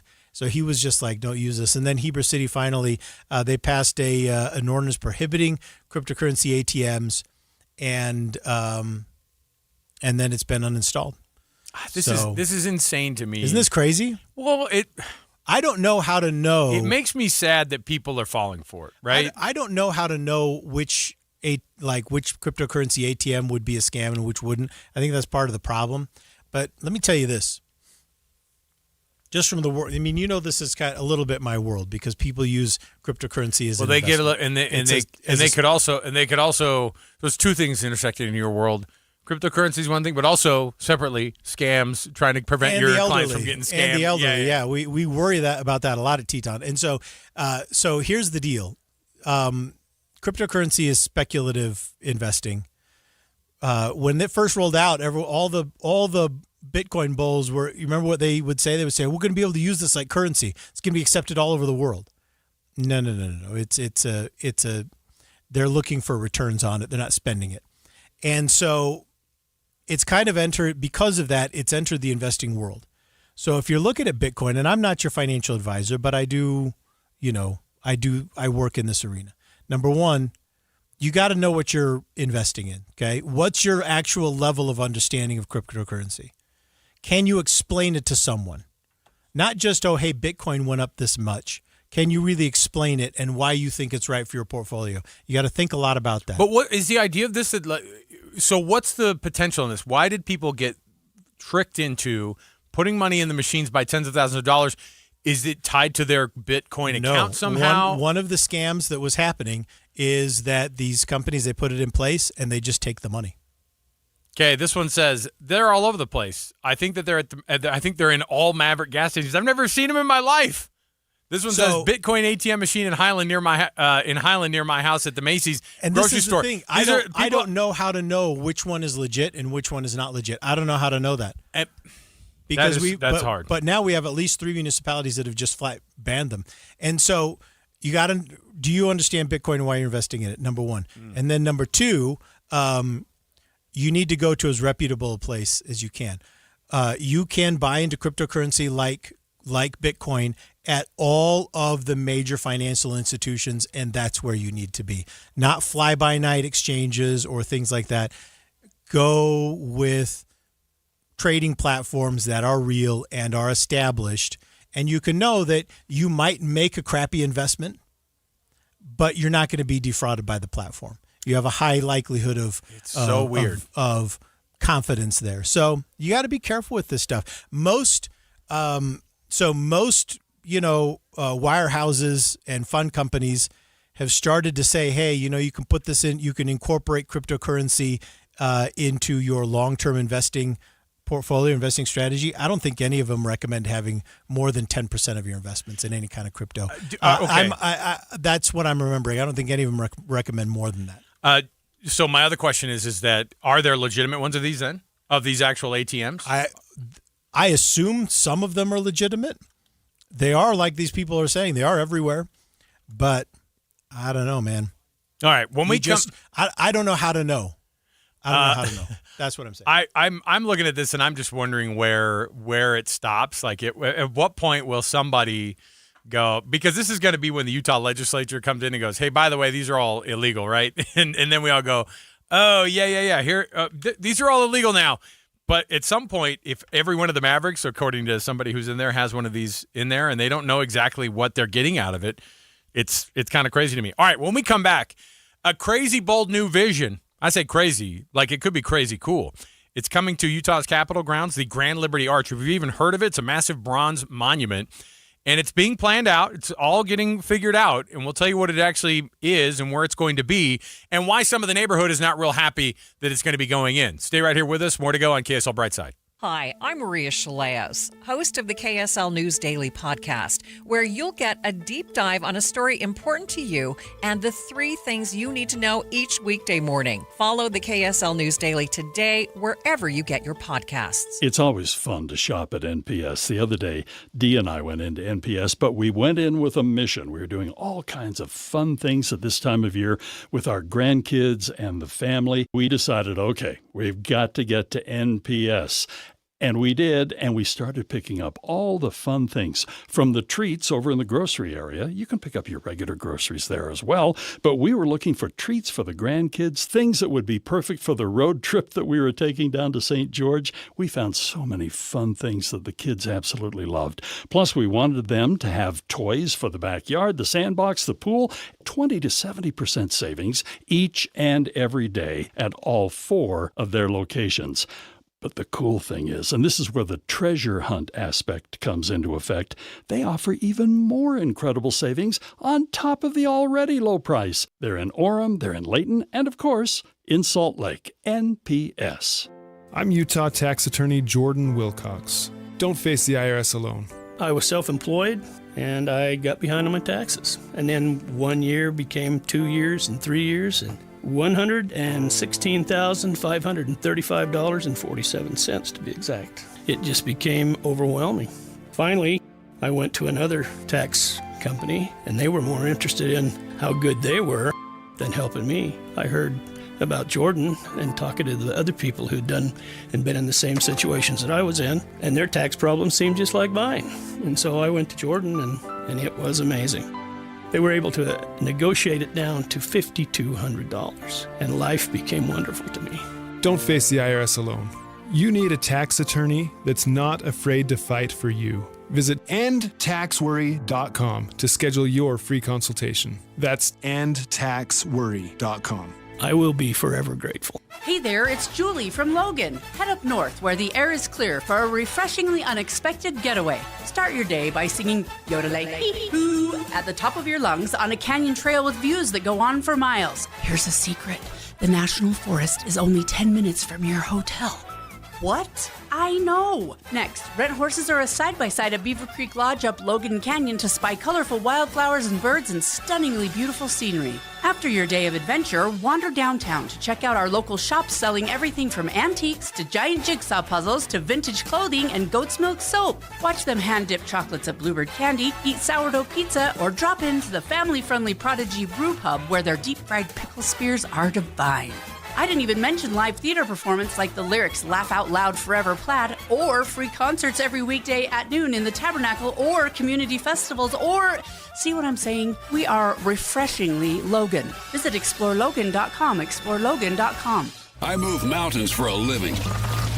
Literally. That means I don't carry hand lotion, and when it comes to serious heartburn, I don't mess around with anything but Rolaids Max Strength. Its dual-active formula has 1,500 milligrams of calcium carbonate and magnesium hydroxide that relieves heartburn fast. And the best part? The roll fits right here in my pocket, so I can get back to moving mountains. Rolaids spells powerful relief. 1,500 milligrams is our highest amount of antacid per tablet. Read each label. Use as directed. Keep out of reach of children.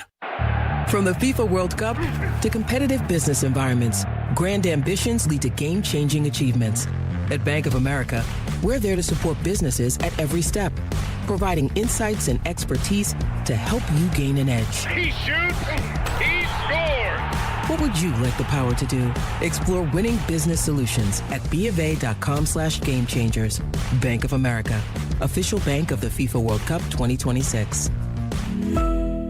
Any Hour Services can help unclog any drain in your house, whether you have a backup, a clog, or a slow drain you want fixed. Call Any Hour Services or visit anyhourservices.com.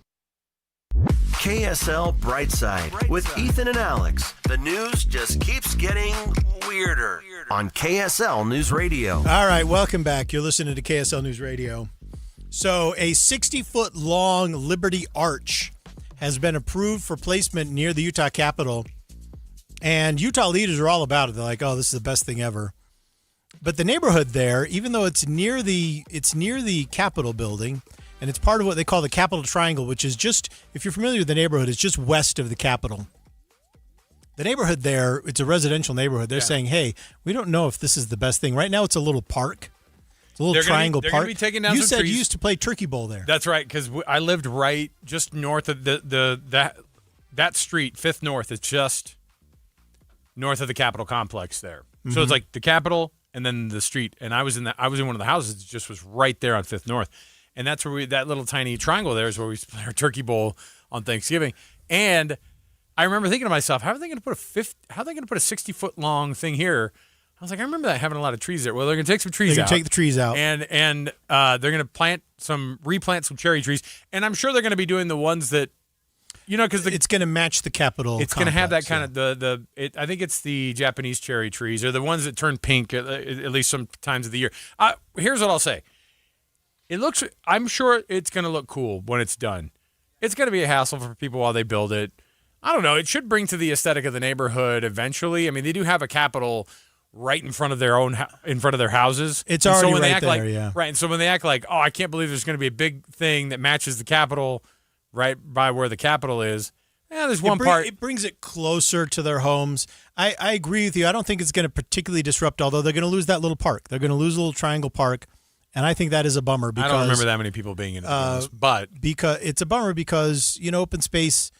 One thing that we haven't done well until recently is we haven't done open space well in Utah generally. When neighborhoods are built, they were maximized homes, and we didn't do a good job of indicating open space. And we would use golf courses for that. So we would say, oh no, we have this much open space. We would count all the golf courses. And so in a lot of the older areas in Utah, the public spaces are poor. And this is one of those neighborhoods. And so I do feel bad about that. Basically the concerns are impact on property values. I think that's overstated. I don't think they should worry about the property value in that neighborhood. Number 2, traffic and safety issues. I think, again, that's probably overstated. Aesthetic concerns, though, is a big one about the scale and style of the structure. And I'll tell you my thoughts on this, Alex, because this is a monument to liberty. And Representative Mike Kennedy from Utah, when he was asked about, what this represents, he just went on this big long thing about liberty and driving engine and progress and background and history and vital spark. And he had 1,000 things to say about liberty, which anyone can. And I think this has a really strong chance of ending up being a terrible monument. Because when you think about the great monuments that are there, that we have, okay? The Lincoln Memorial, it's about Abraham Lincoln. Washington Memorial, the World War II Memorial that was just done in the last 20 years, the Vietnam Memorial, right? These are dedicated to specific people and specific events, and that gives the project focus. And just to have a 60-foot long arch with all these sculptures, is going to have dozens of figures, and the theme is liberty. 58 figures, yeah. And the theme is liberty. I'm worried that it's just going to end up being everything and nothing, Yeah, but it's gonna be so unfocused. It's just gonna end up being. I mean, is it cool? Sure, I guess it's cool. But have you seen it? Have you seen all the figures that are on? I've seen it, and it seems like a lot. Like, what does it mean? Who's it dedicated to? Who's it dedicated to? What's it called? It's called the Great Freedom Arch. So isn't that what it's called? The Grand Liberty Arch. The Grand Liberty Arch. And I honestly think we run the risk of having just a really lame, terrible monument. They need to give it some focus. Oh, how dare you! No, I don't think it's going to be. I don't think it's going to have. My whole thing is, look, how much did this cost? And then where'd the money come from? Those are all things that I obviously want to know the answer to. The cost doesn't bother me. Why not? The cost doesn't bother me because you pay money for big art public projects, right? So this is part of it. It's part of it. But you know what I would almost rather see? Rather than a Grand Liberty Arch where, every representative can go and just pontificate like Mike Kennedy did, using 100 different metaphors and 1,000 different adjectives, and we're like, great. Yeah. What about? Let me get this straight. You know what I think is missing? You know what I think is missing though? Do we have a monument yet to like veterans of the War on Terror? Because then we've got a monument, and it's for something, right? It's for something. Maybe they're represented inside of. See, what happens is maybe they had this conversation, and then people were just all over the place about what a monument should be on, and they said, let's just do it on all the things. Let's just do it on all the things. I just then feel Ethan, you walk past a 60-foot monument that's got all different chunks of history on it. You're a history guy. You would like that. Yeah, well, hey, but these aren't. Yes, I'm a history guy, but think about it like this. All right.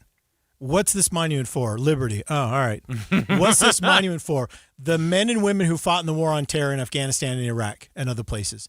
Then, all of a sudden, then I know what I'm looking at. Then I'm like, okay, I get it.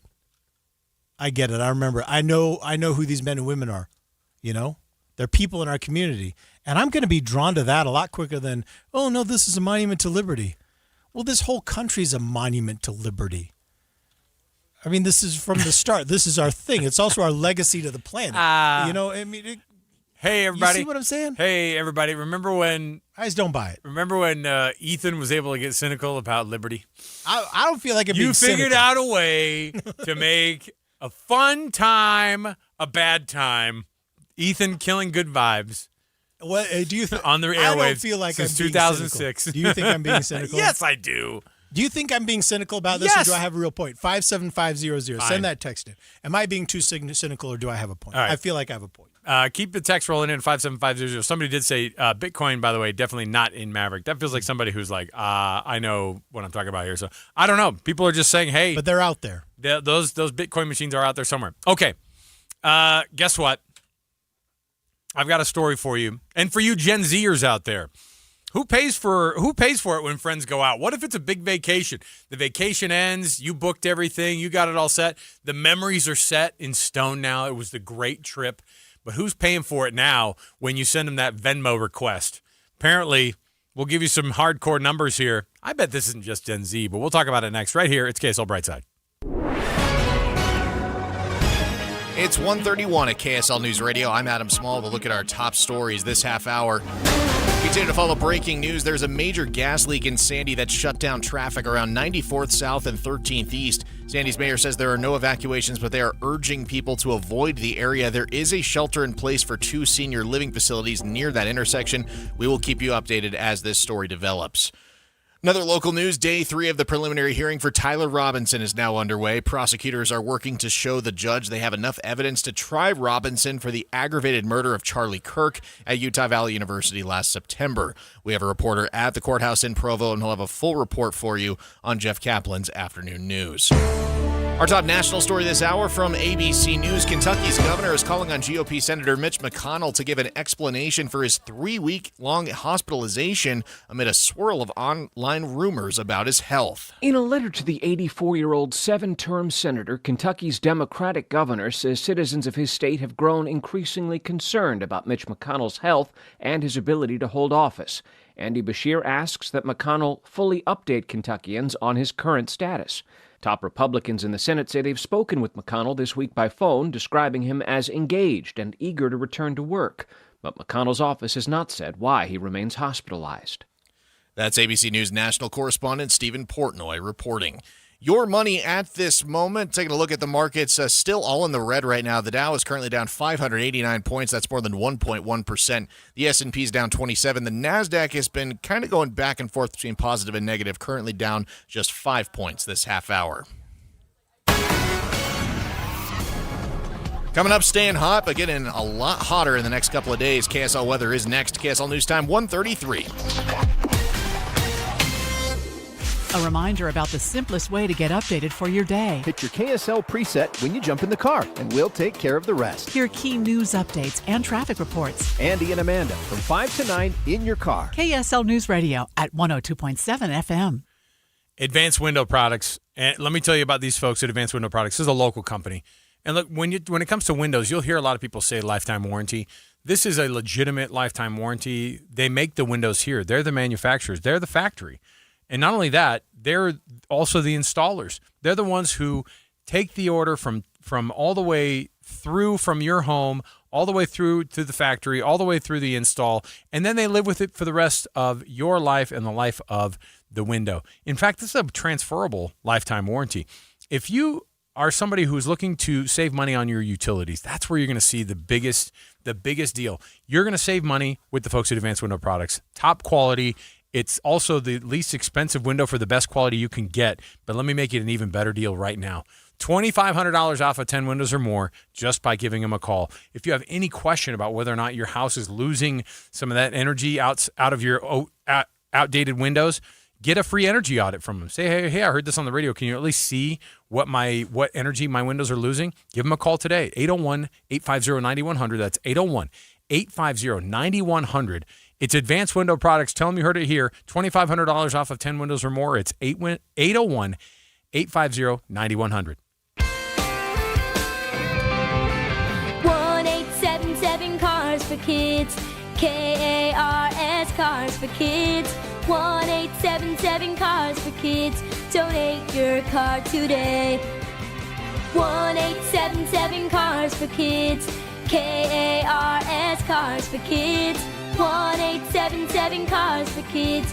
Donate your car today. Ready to get rid of that old car? Donate it to Cars for Kids. Call 877-CARS-4-KIDS to speak to a friendly live agent. Donation is super easy, and your car can be picked up as soon as tomorrow. Go to cars4kids.org now, or call 877-CARS-4-KIDS to donate your car today. 1-877 Cars for Kids. KARS Cars for Kids. 1-877 Cars for Kids. Donate your car today. Did you know you can donate real estate too? Go to carsforkids.org. That's cars with a K. Wesley Financial Group is not a law firm. Ask yourself this question. Is it really worth holding on to that timeshare that you know you need to get rid of? Here's the truth. The average maintenance fee just went up over 17%. That could have been 117%, and there's nothing you can do about it. When you buy a timeshare, you give them a blank check for annual maintenance and assessment fees. I'm Chuck McDowell, founder of Wesley Financial Group. For 15 years, I've helped over 50,000 families cancel their timeshare. Not sell it, not transfer it, cancel it. Did you buy a timeshare because they told you it was a great investment and your maintenance fees would never go up? That's a lie. Are you ready to get rid of your timeshare once and for all? Simply call us and I'll send you our timeshare exit kit that explains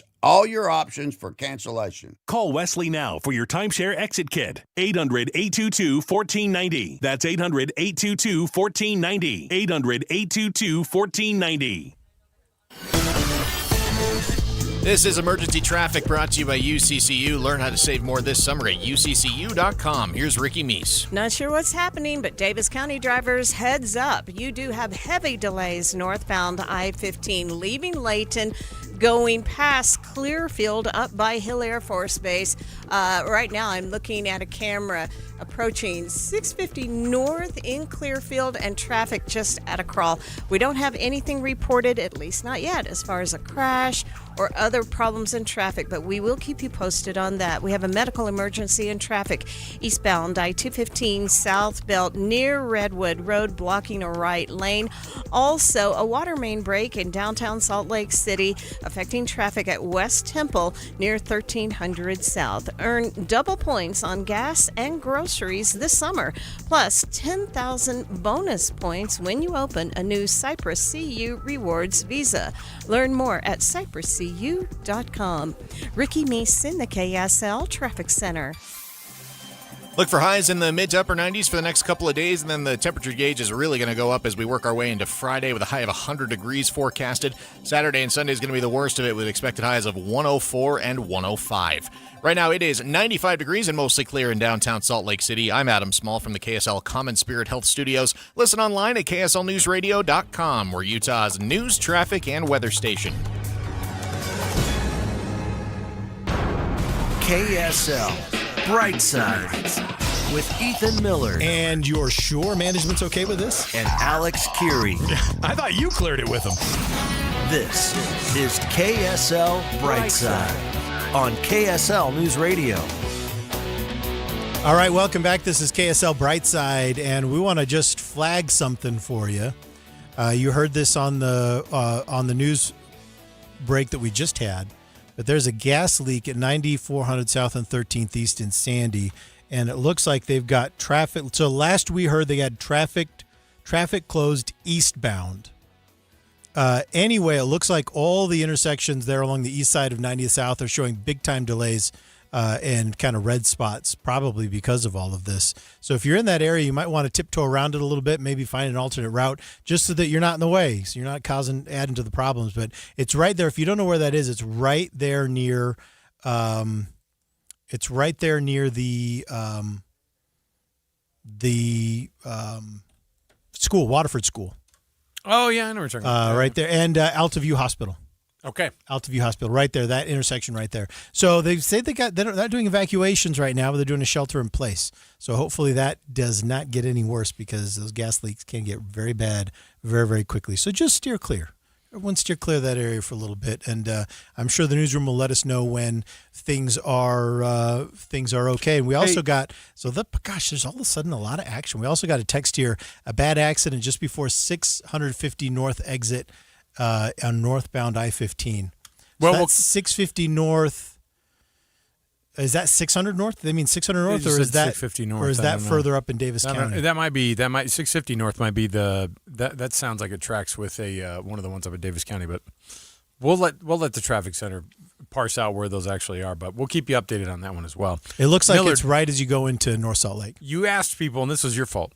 You asked people if you're being too cynical. The answer is yes. I don't need to get a text whether or not one person said I was being too cynical. That's true. But for most of the people. But see, here's the thing. Here's how I know you're being cynical: is that the people are all texting in and they're all taking shots at is it State Senator Kennedy? Is that who it was? They're Representative Kennedy. They're sending me supportive texts that are in themselves very cynical. That's what I'm saying. This is how we know. Point, and we don't have to belabor this. My point was, they want to do this big monument to liberty, and it's too broad, it's too unfocused. All the great monuments are for something, for an event, for a person. And I think that I don't think we have a great monument yet for the veterans of the War on Terror, and I would prefer to see that rather than a monument to liberty. Fine. I mean, what is that? It's fine. I don't conceptually, I don't get it. Also, someone already said we already have the Statue of Liberty, which I think is that's great. true. But we always try to do extra stuff inside of our own state so that we can bring it kind of back focus here closer. But let me first bring up the subject that you teased before we went to break, and that is according to a new survey from Zelle. 76% don't use Zelle, they use Venmo. Gen Z consumers who front money for group trips. So people who are like, hey, let's all go on vacation. You pay me and I'll get the Airbnb, right? And then you pay me back.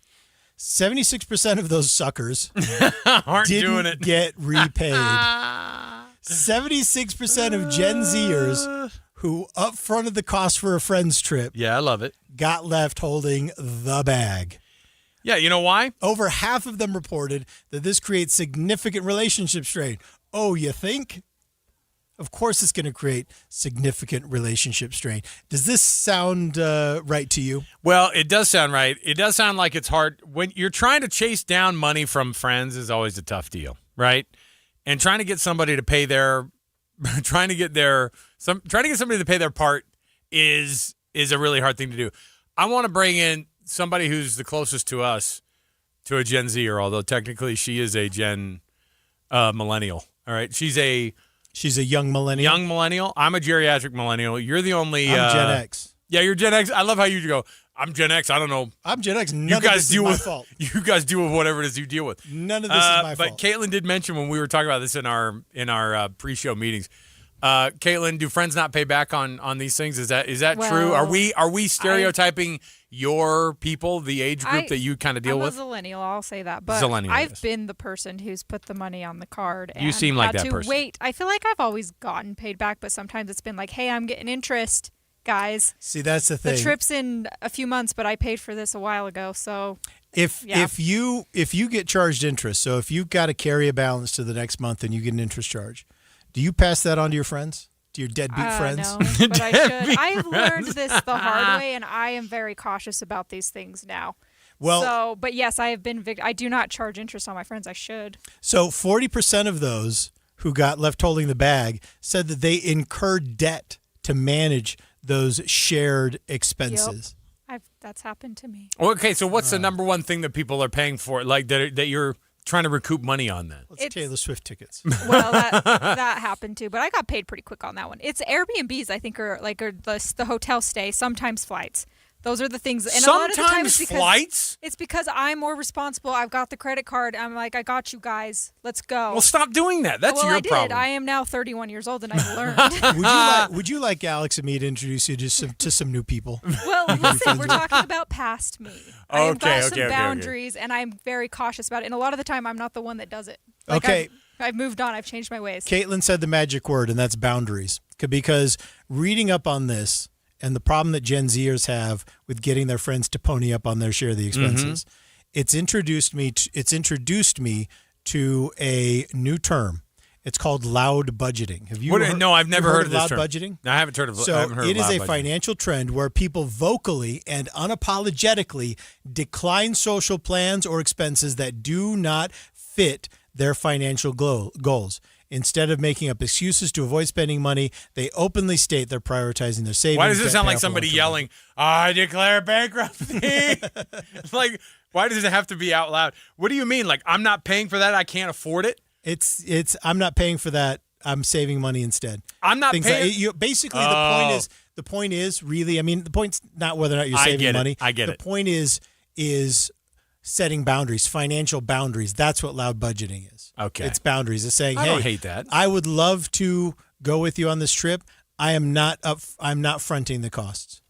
And I do this all the time now. If you want to give okay. If you want to give me some money ahead of time and I'll make the purchase, but I need to have it fully funded from the first moment. And this is what you do now, right, Caitlin? This is how you do it now. Yeah, this is what I do. Or I'm just vocal about, like, I can't afford that trip right now. Let's do another one in 6 months when I can't afford it. I like the idea. It's like saying, I'm watching my figure. I can't eat that right now. So then people kind of defend you after that. Like, no, she's saving money for that condo, man. You don't get on her back about that. True. Yeah. Okay. So it's saying it out loud. He's losing weight. Eye roll. Oh, it's cool. Caitlin still won't pay for my flight anymore after that one time I never paid you I back. help people, but I need to be paid up front. Yes. I think that's what you got to do. You got to get the money up front. And say, hey, That's we're how not you gotta going do on it. this trip until you actually pay me this. You pay me that money. Yeah. All right. We're taking a break. When we come back, we have more around the corner, including, but not limited to, I've got this story about what park rangers found in one man's car that has sent them a little bit reeling. And we'll tell you how long he lived inside of this car to develop this habit of gathering the garbage. We'll tell you about that next, right here. It's KSL Brightside. Picture this. You pull into your driveway, and for the first time in a long time, you will love what you see. Beautiful new siding, bright, energy-efficient windows, gutters that protect your home year-round, and a deck that makes the backyard feel brand new. Not someday, not after one more year. With RGS Exteriors, the home you've been wanting can start today. Hi, Tim Brown here, RGS Exteriors. My family has been building and improving homes in Utah for 5 generations, and taking care of homeowners is something we take very serious. With over 1,300 5-star Google reviews, 21 Best of State awards, and our 10-year workmanship warranty, homeowners know they can trust RGS. Over 200,000 families across Utah have trusted RGS Exteriors with their home, and so can you. Schedule your free estimate today at 801-280-3110, 801-280-3110. Sign up for KSL Text Alerts. Get breaking news and traffic updates by texting the word news to 57500. Want access to exclusive contests? Text contest to 57500. Jazz fans, text the word jazz for breaking jazz updates. And Cougar fans, text BYU to 57500 for the latest on the Cougars. Message and data rates may apply. It's amazing how much can change for the better in just 4 weeks. Yeah. All right. What if everything felt different 4 weeks from now? Well, that's what happens when you start your Soda diet and nutrition plan with a nutritionist from Soda. In 4 weeks, you could lose up to 25 pounds. and never get it back because they'll teach you what to do and how to keep it off. And here's one even better, Andy. What if those 4 weeks were free? Oh, my. Now you're talking. If you call 866-800-SODA, S-O-T-A, or just go online to sodadietandnutrition.com, mention KSL, you can get 4 weeks for free. You'll work one-on-one with a degreed nutritionist who'll guide you every step of the way. You'll learn what works for your body. And here's the best part. No injections, no pills, no ongoing prescription cost. Because at SODA, they believe that weight loss should be temporary, but results should be permanent, and they are. So call 866-800-SODA to talk with a degreed nutritionist or go to SOTA, S-O-T-A, dietandnutrition.com because, Amanda, SODA is, say it with me, state of the art. Downsize without compromise with Ovation Homes. Join the KSL Greenhouse Show at Ovation Homes July 11th during the Northern Wasatch Parade with prize giveaways and more. Visit OvationHomesUtah.com. Your best years start here. This is the story of the one. As a maintenance engineer at a beverage manufacturing plant, he starts his day knowing every line is ready to run because Grainger delivers the industrial-grade products he needs to keep mixers, conveyors, and packaging equipment moving. With Grainger's vast selection of bearings, belts, and motors, he keeps operations running smoothly, so nothing grinds to a halt. Call 1-800-GRAINGER, click Grainger.com, or just stop by. Grainger, for the ones who get it done. Tired of hearing scary radio ads about the IRS? Tax Relief Advocates is different. TRA is here to tell you that if you owe money to the IRS, whether it's $5,000 or $500,000, we have a solution. TRA can eliminate or reduce what you owe to the IRS with zero risk to you. We have over 1,000 5-star reviews on Google and an A+ with a BBB. End your tax nightmare today by visiting TRA.com or call 800-583-6681. That's 800-583-6681. America First Credit Union has everything you need to get your money working. And for a limited time, new members get a $150 cash bonus for opening a checking account and $200 more for enrolling in and using direct deposit. If you're ready to do more with your money and get up to $350 cash, head to AmericaFirst.com and become a member today. Subject to membership, eligibility, terms, creditworthiness, change, and conditions. Additional requirements may apply. Federally insured by NCUA. Equal Opportunity Lender. Emergency traffic on KSL News Radio brought to you by UCCU. Auto loan rates as low as 4.74% APR. This is in Davis County. A KSL listener texting in about a crash in the Clearfield area. And right now, I'm starting to see traffic moving a little bit better northbound to I-15 prior to 650 North in Clearfield. However, we still have a lot of heavy residual delays back to the top of Layton. If you're trying to go northbound on I-15 through Davis County and want to avoid these backups, northbound Highway 89 now seeing overflow slowdown starting after SR 193 going northbound up to the I-84 junction. Ricky Meese in the KSL Traffic Center. KSL Brightside with Ethan and Alex. Turn your afternoon around on KSL News Radio.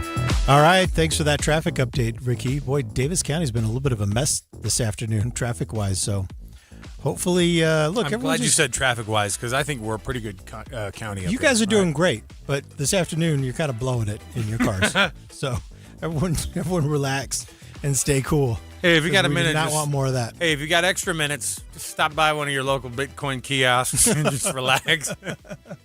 You'll be just fine. Put $10,000, $20,000 in there. I mean, obviously you'll never see it again, probably, but obviously we're joking. All right, Alex, a 65-year-old man, Mark Aaron Gatz, was arrested this year. He was found living illegally in the Tonto National Forest. Now, that's something that happens, right? So you're allowed to camp for up to 14 days within a 30-day period in a national park. Then you have to move on. This is kind of the version of the guy who lived at the airport for, X amount of years or whatever this is it was. Wild. So not only did this guy extend beyond the 14-day limit. How many years? 8 years. Nice. He was there for 8 years. Not only that, but when they actually, I guess, noticed him. Yeah.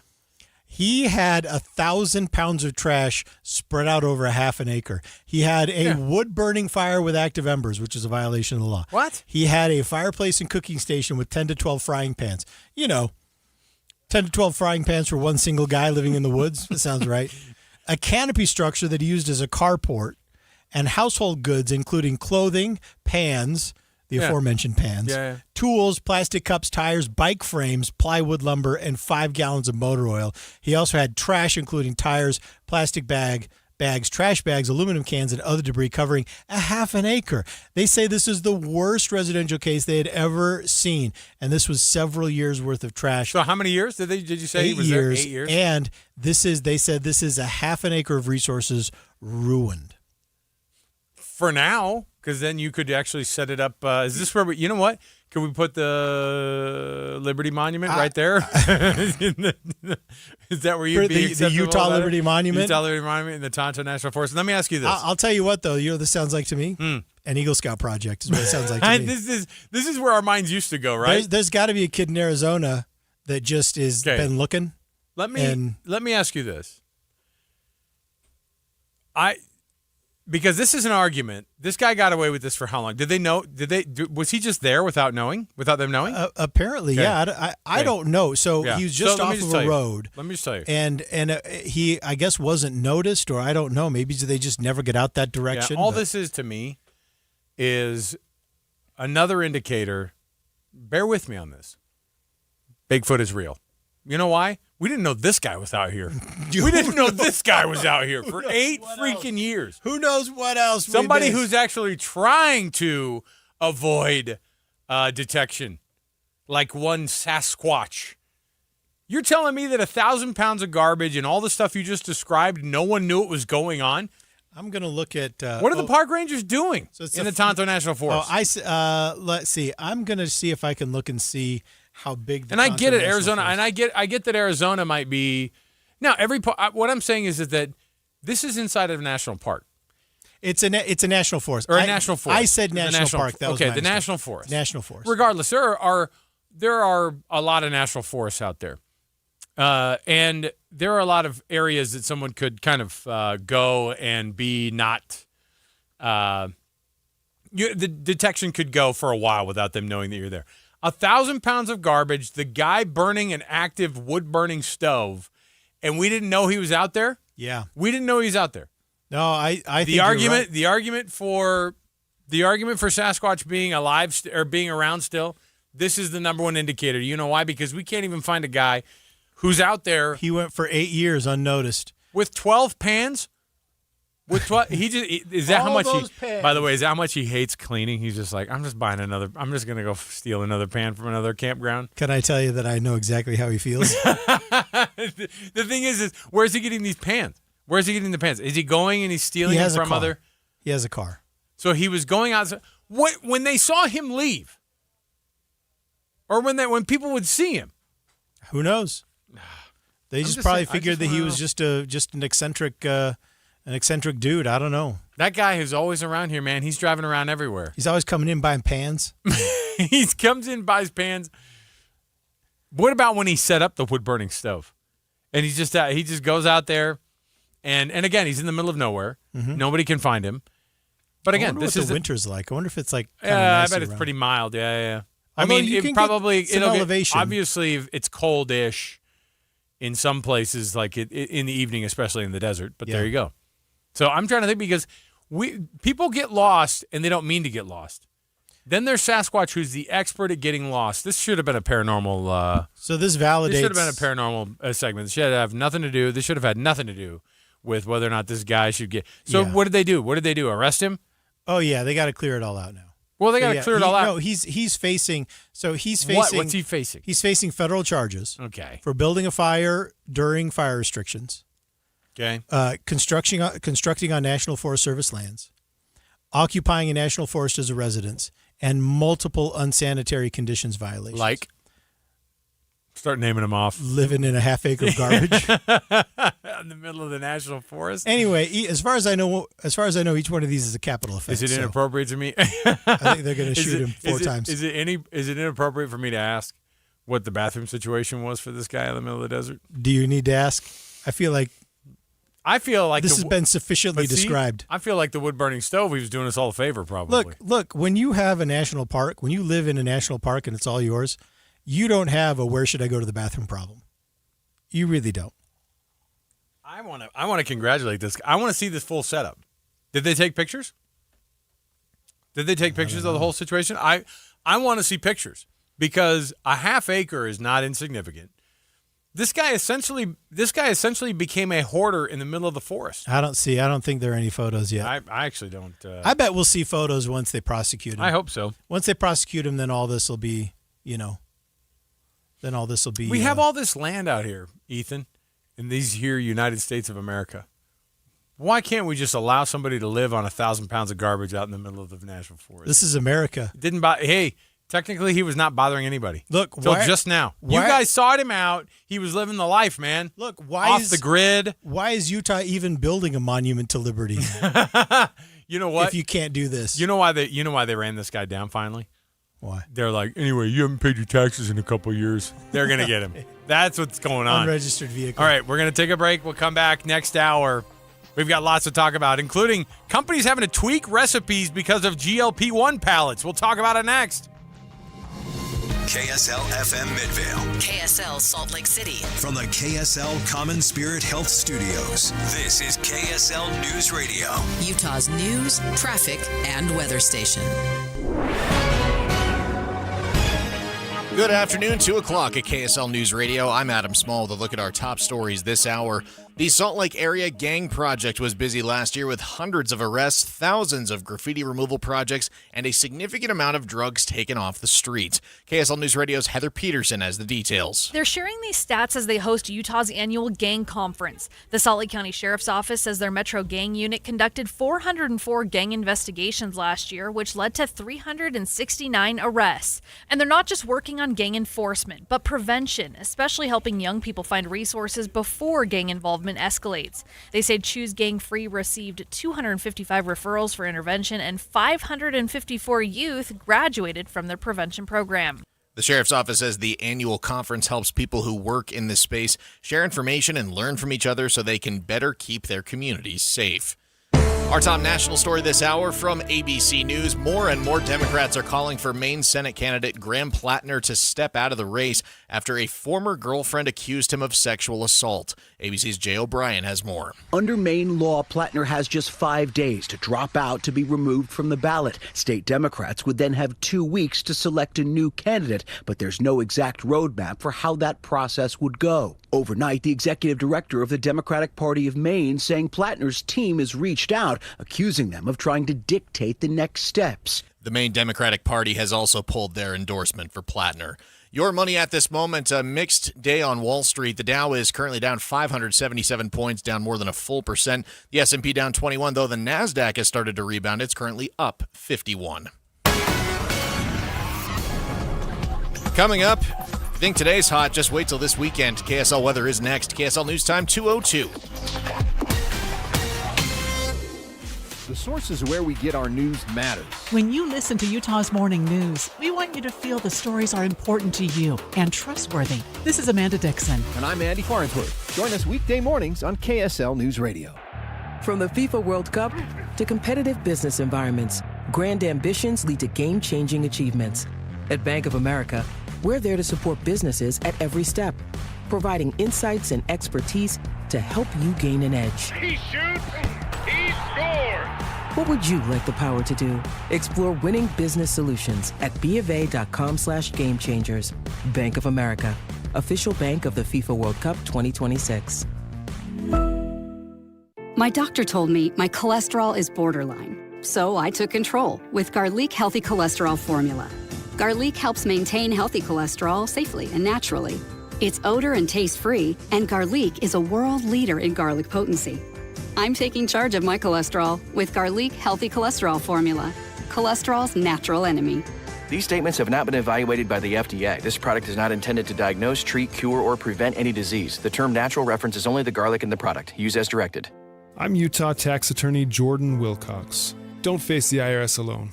I was self-employed, and I got behind on my taxes. And then 1 year became 2 years and 3 years, and $116,535.47 to be exact. It just became overwhelming.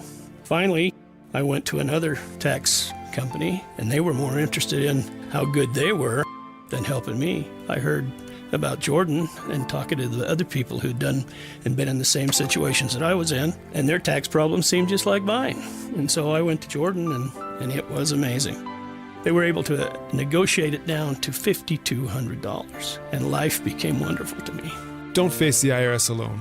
You need a tax attorney that's not afraid to fight for you. Visit endtaxworry.com to schedule your free consultation. That's endtaxworry.com. I will be forever grateful. Amanda, every business needs IT help. And sometimes you've got that guy who already works for your company who knows how to do this stuff, but sometimes you don't. Or the guy who knows the IT stuff, that's not his actual job. Right. So Les Olson IT they can be your 24/7 help desk. They can support your existing help desk. They can do advanced cybersecurity protection. Maybe just come and take a look. Are you subject to phishing or ransomware or other things? What are the cyber threats you're facing? And you've got to make sure that your data is secure. So both cloud and data backup solutions, they can help you with that.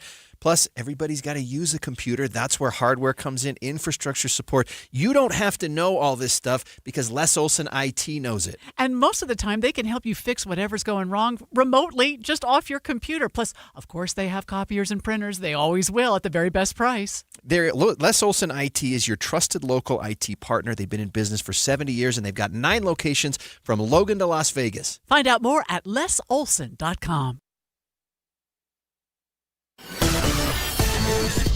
Still emergency traffic right now. It's brought to you by UCCU. Auto loan rates as low as 4.74% APR. Here's Ricky Meese. We're seeing improvement, but we're not clear just yet. Had a report from one of our listeners of a crash northbound I-15 near 650 North in Clearfield, and that really jammed up the drive on I-15 in Davis County. Now, even though traffic is starting to move a little bit better, we still have backups past 7th South Clearfield. But the good news for drivers choosing to take northbound Highway 89, the delays there, which were overflow slowdowns, are really clearing out quickly. The Good Feet store, personalized premium arch supports. Schedule a fitting at mygoodfeet.com. Ricky Meese in the KSL Traffic Center. High of 97 degrees today, and an updated forecast looks like we're going to really start feeling the heat a little bit earlier. Well, Friday's forecast is up to 99 degrees. Saturday and Sunday is going to be the hottest, 103 and 105. Right now, it is currently 95 degrees in downtown Salt Lake City. I'm Adam Small from the KSL Common Spirit Health Studios. Listen online at kslnewsradio.com, we're Utah's news, traffic, and weather station. KSL Brightside with Ethan Miller. Do they not have enough of us recorded already? They could just do this in AI. And Alex Keary. We're not even real. This entire show is just a hologram. This is KSL Brightside on KSL News Radio. All right, welcome back. You're listening to KSL News Radio. This is KSL Brightside. I'm Ethan Millard here with Alex Keary, and we want to give you a little update here from the Sandy Mayor on the broken gas line at 9400 South and 13th East. It's actually 14th East in Sandy. So they say they've got the gas line shut off and all eastbound lanes are closed and one westbound lane is closed. And the Sandy Mayor is asking everyone just to find an alternate route, just to steer clear of that. It's a giant mess. They don't need any more cars there. So that's 94 South and 13th East. So sounds like though they're getting it handled, which is great. Alex, now I want to talk, though, about the subject you promised we'd talk about. Nestle, which is one of the world's biggest food companies, they say they're reformulating some of their products to suit the changing eating habits and taste profiles of people who are on the GLP-1 weight loss drugs. Yeah. So the GLP-1 medications can dull taste and taste perception. And so what they're doing is, among the changes that they're making, is they're adding more pepper, more spices, or other bold flavoring to make food more appealing because people taste it. It's more dull to them. So they need to up the ante on the flavors. And they say what they're doing is they're just working with GLP-1 users. This is I guess weird. Just like, which do you prefer? You prefer A or B? Yeah. A or B? I can see that. You know? So everything is. I'm confused by this because. How is this confused? Which I'm part confused is with this because at the same time, I know that there have been studies where they said that some food tastes too rich or too sweet or too much of stuff. But then in other studies, they say that the senses have been dulled. I don't feel now, like too rich or too sweet. I know is different from doesn't have enough flavor to it. So maybe the flavors. So now what? So everything has to be hit with the spicy hot. What are the Cheetos? What did Frito-Lay do to all their chips? No, that's the spicy hot kind now. Now this really tastes like cheese. Well, because because they have the ones now that are my kids love them, like the Takis. It has the fluorescent orange dust on it. Yeah. And my kids love all that. Yeah. The Flamin' Hot. That's what it is. Everything's Flamin' Hot. Everything now. Yeah, the Takis are great. So now you go to a restaurant. Are you on GLP-1? Here's your GLP-1 menu. Everything's Flamin' Hot. Everything's just got purple dust on it. It's got orange dust on it, so that you can like to eat it. So which one is it? And my question is have you experienced any of this? No, not really. My experience has not been diminished taste. At least not that I really think about or notice. They also say an occasional metallic or altered taste. Not just that. They say changes in preferences. So have you noticed that you like salty foods over sweet foods? I have not noticed that. In fact, I would say that recently the only food that I've tried that I really was like, I'm not going to eat this. This is not that great. Were plain M&Ms. I grabbed a couple of plain M&Ms last week, and you were like, you threw them right back at Cheryl again. It was what is this? Get the flaming hot M&Ms, or I'm not coming back. So Nestle say that they already have some products that are designed for GLP-1 users. They have a line of frozen meals called Vital Pursuit, which they say are designed for GLP-1 meals, but they're not looking to overtly market these as GLP-1. They're looking just to keep the broader audience, but kind of manipulate. Why does it sound like manipulate the right word? Yeah. Kind of change the flavors. Why does it sound like it's a military wing? And Vital of course, Pursuit. our Vital Pursuit wing is then going to murder that person who's been on GLP-1. And at time which the consumer then removes the packaging from the freezing unit. Here's what I want to know though too is with the GLP-1 diets, and when they say they've already been making this is why food companies scare me, because they're on it. They're on the trends before you even get them. You know what I mean? Oh yeah. Well, they've been making these. They have to. Right. They have to make these specialized. So my question is what are things like? Because we already talked about how McDonald's, for example, or any of the fast food chains. Remember how we talked about how these menus, or they've had to change a lot because they've anticipated that they're going to see 28 million fewer visits to their restaurants because of GLP-1. Because of GLP-1, and they said that some of it is obviously because the cravings are just not there anymore for people. Yeah. But also because the food just doesn't carry the same flavor also that it once had when everything tasted so much better. Apparently. I will say that over the last couple of months, I have really, I don't eat a wide variety of foods right now. I kind of stick to what I know is going to work day to day. I really kind of eat the same thing every day. So I honestly have not tried McDonald's. You haven't had it since you started the thing? No. And not even your beloved double Filet-O-Fish? Does a double Filet-O-Fish sound good at all? The memory. I like the memory. I love the memory. But I cue up the Boys to Men when you were in simpler times and you were in love with a fish sandwich. Well, that's part of the magic of these GLP-1s is it makes dieting effortless. Right.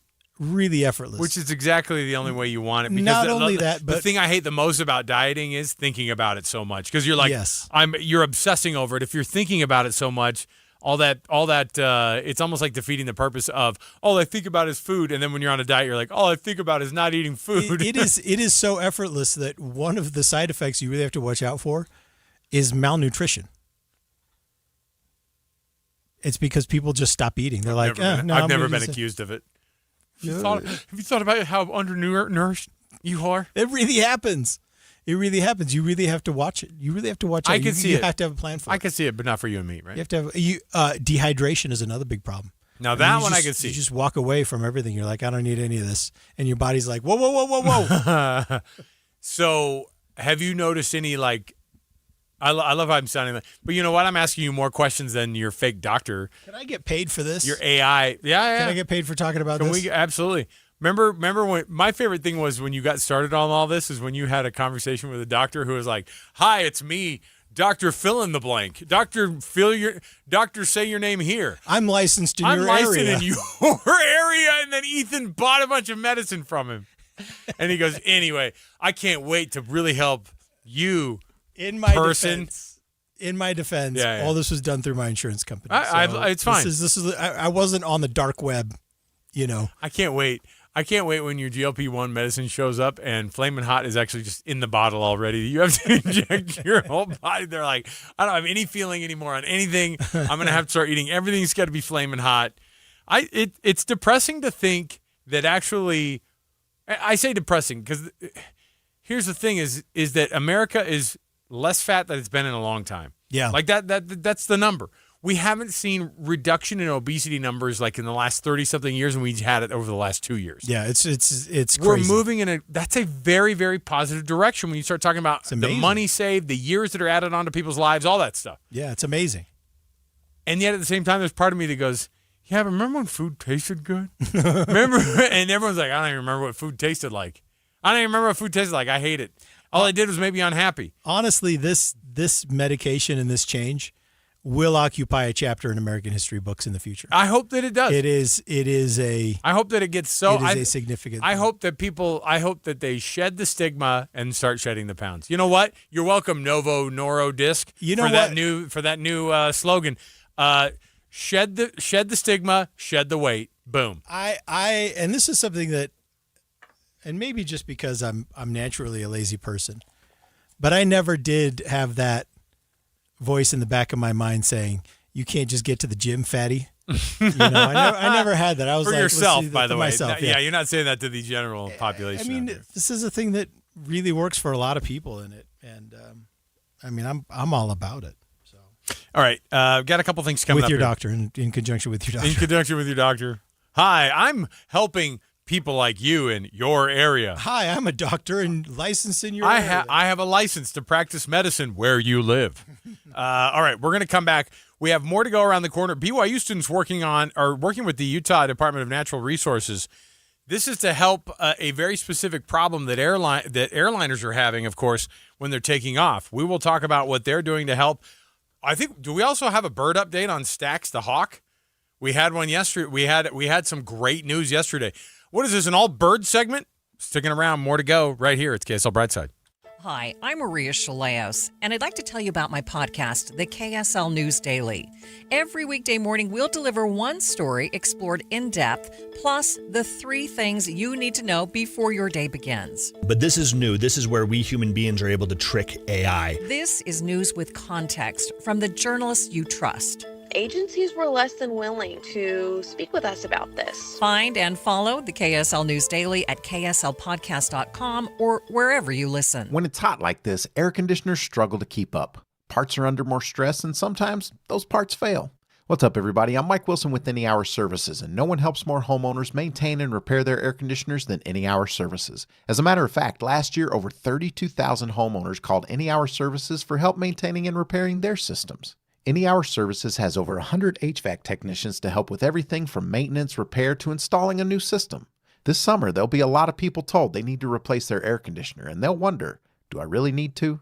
If you're told you need to replace your air conditioner and you still have questions, Any Hour Services can give you a second opinion and let you know what options are available. Maybe it just needs a little maintenance or a small repair. Maybe it does need to be replaced, but if you don't feel good about being told you need to replace your air conditioner, don't ignore those feelings. Call Any Hour Services for help with air conditioner maintenance, repair, or to schedule a free second opinion. Google Any Hour Services or schedule online at anyhourservices.com. No one helps more homeowners than Any Hour Services. Is your financial advisor managing your risk or just a spreadsheet? Hi, I'm Jeff Jr., founder of Trajan Wealth. Many financial advisors rely on target date funds, which are one-size-fits-all portfolios that don't know your name, your family, or your goals. And that passive management can leave you dangerously exposed. At Trajan, we look at the whole picture, not just the stocks everyone else buys, but the private market opportunities most advisors ignore. And as fiduciaries, we build a strategy around you, coordinating your investments, tax strategy, and estate into one cohesive plan. Your financial life deserves more than just a generic portfolio. Real Real planning isn't a stack of statements. It's the confidence of knowing where your income will come from for the next 30 years. Good enough isn't good enough for your family. It's time for a change. Schedule your complimentary consultation today. Call 855-TRAJAN-1. That's 855-TRAJAN-1.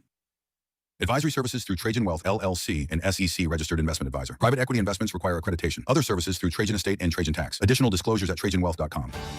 Someone had a birthday. Yep, 50. Can't believe it. 50 years of wisdom. Great segue. We have a health reminder from the CDC. Pneumococcal vaccination is recommended for adults 50 or older. Says here, we're over 6 times more likely to be hospitalized with pneumococcal pneumonia than adults under 50. I don't love those odds. Same. Look what I found. Pfizer's Prevnar 20 is proven to help protect adults against pneumococcal pneumonia and invasive pneumococcal disease in just 1 dose, and millions have already gotten it. Continued approval may depend on a supportive study. Don't get Prevnar 20 if you have a severe allergy to its ingredients. A weakened immune system may lower your response. Common side effects include injection site pain and swelling, fatigue, headache, muscle, and joint pain. For full prescribing information, please call 1-855-213-2138. Visit Prevnar20.com or talk to your doctor or pharmacist. I'm on Prevnar20.com now, scheduling my appointment. Good idea. And happy 50th. Amanda, every business needs IT help. And sometimes you've got that guy who already works for your company who knows how to do this stuff. But sometimes you don't, or the guy who knows the IT stuff, that's not his actual job. Right. So Les Olson IT they can be your 24/7 help desk. They can support your existing help desk. They can do advanced cybersecurity protection. Maybe just come and take a look. Are you subject to phishing or ransomware or other things? What are the cyber threats you're facing? And you've got to make sure that your data is secure. So both cloud and data backup solutions, they can help you with that. Plus, everybody's got to use a computer. That's where hardware comes in, infrastructure support. You don't have to know all this stuff because Les Olson IT knows it. And most of the time, they can help you fix whatever's going wrong remotely, just off your computer. Plus, of course, they have copiers and printers. They always will at the very best price. Les Olson IT is your trusted local IT partner. They've been in business for 70 years, and they've got 9 locations from Logan to Las Vegas. Find out more at lesolson.com. KSL Brightside with Ethan and Alex. Your lunch hour just got more interesting on KSL News Radio. All right. We're back. This is KSL Brightside. I'm Ethan Millard here with Alex Curie. And Alex, I want to draw attention to a couple of real success stories down in Utah County, down in Provo specifically. One of them is with the Provo Airport. Provo Municipal Airport constantly announcing new flights all over the western United States. It is now so we have fun little airport, by the way. I like it. We have family in Texas, and so for my parents, that is now a major way to get to Texas. Right, is out of the Provo Airport instead of Salt Lake International, and so that's a really, really big deal. The expansion of that airport. I hope it eventually puts downward pressure on Salt Lake International Airport prices. That'd be nice. Another major success is the Provo River Delta, which people have been working so hard to restore the Provo River Delta, and researchers are reporting increased flocks of birds in the Provo River Delta. They're really working hard to restore that habitat. Now, here's the awkward thing. It's right next to the airport. Yeah, it's basically at the end of the airport runway. And now this is a stress. And I wonder if we could go back and do it again, we'd necessarily put the airport right there, or if it would go somewhere else. But for now, the growing airport is right next to the growing bird population in the Provo River Delta. But BYU students are stepping in and performing some research on the birds that will help to complement safety efforts at the Provo Airport. Now, what they're doing is they're using these, they call them mist nets. These are nearly invisible nets that safely catch the birds. Then they can record vital data, ban them if they need to, and release them. I thought you meant ban them. I thought you meant ban them. Like you're now banned from the airport. Give them a lecture. You can never come back to the airport coming too close to the airport, how dangerous it is. And this is designed not just to help support the restoring of the Provo River Delta, which was, basically wiped out.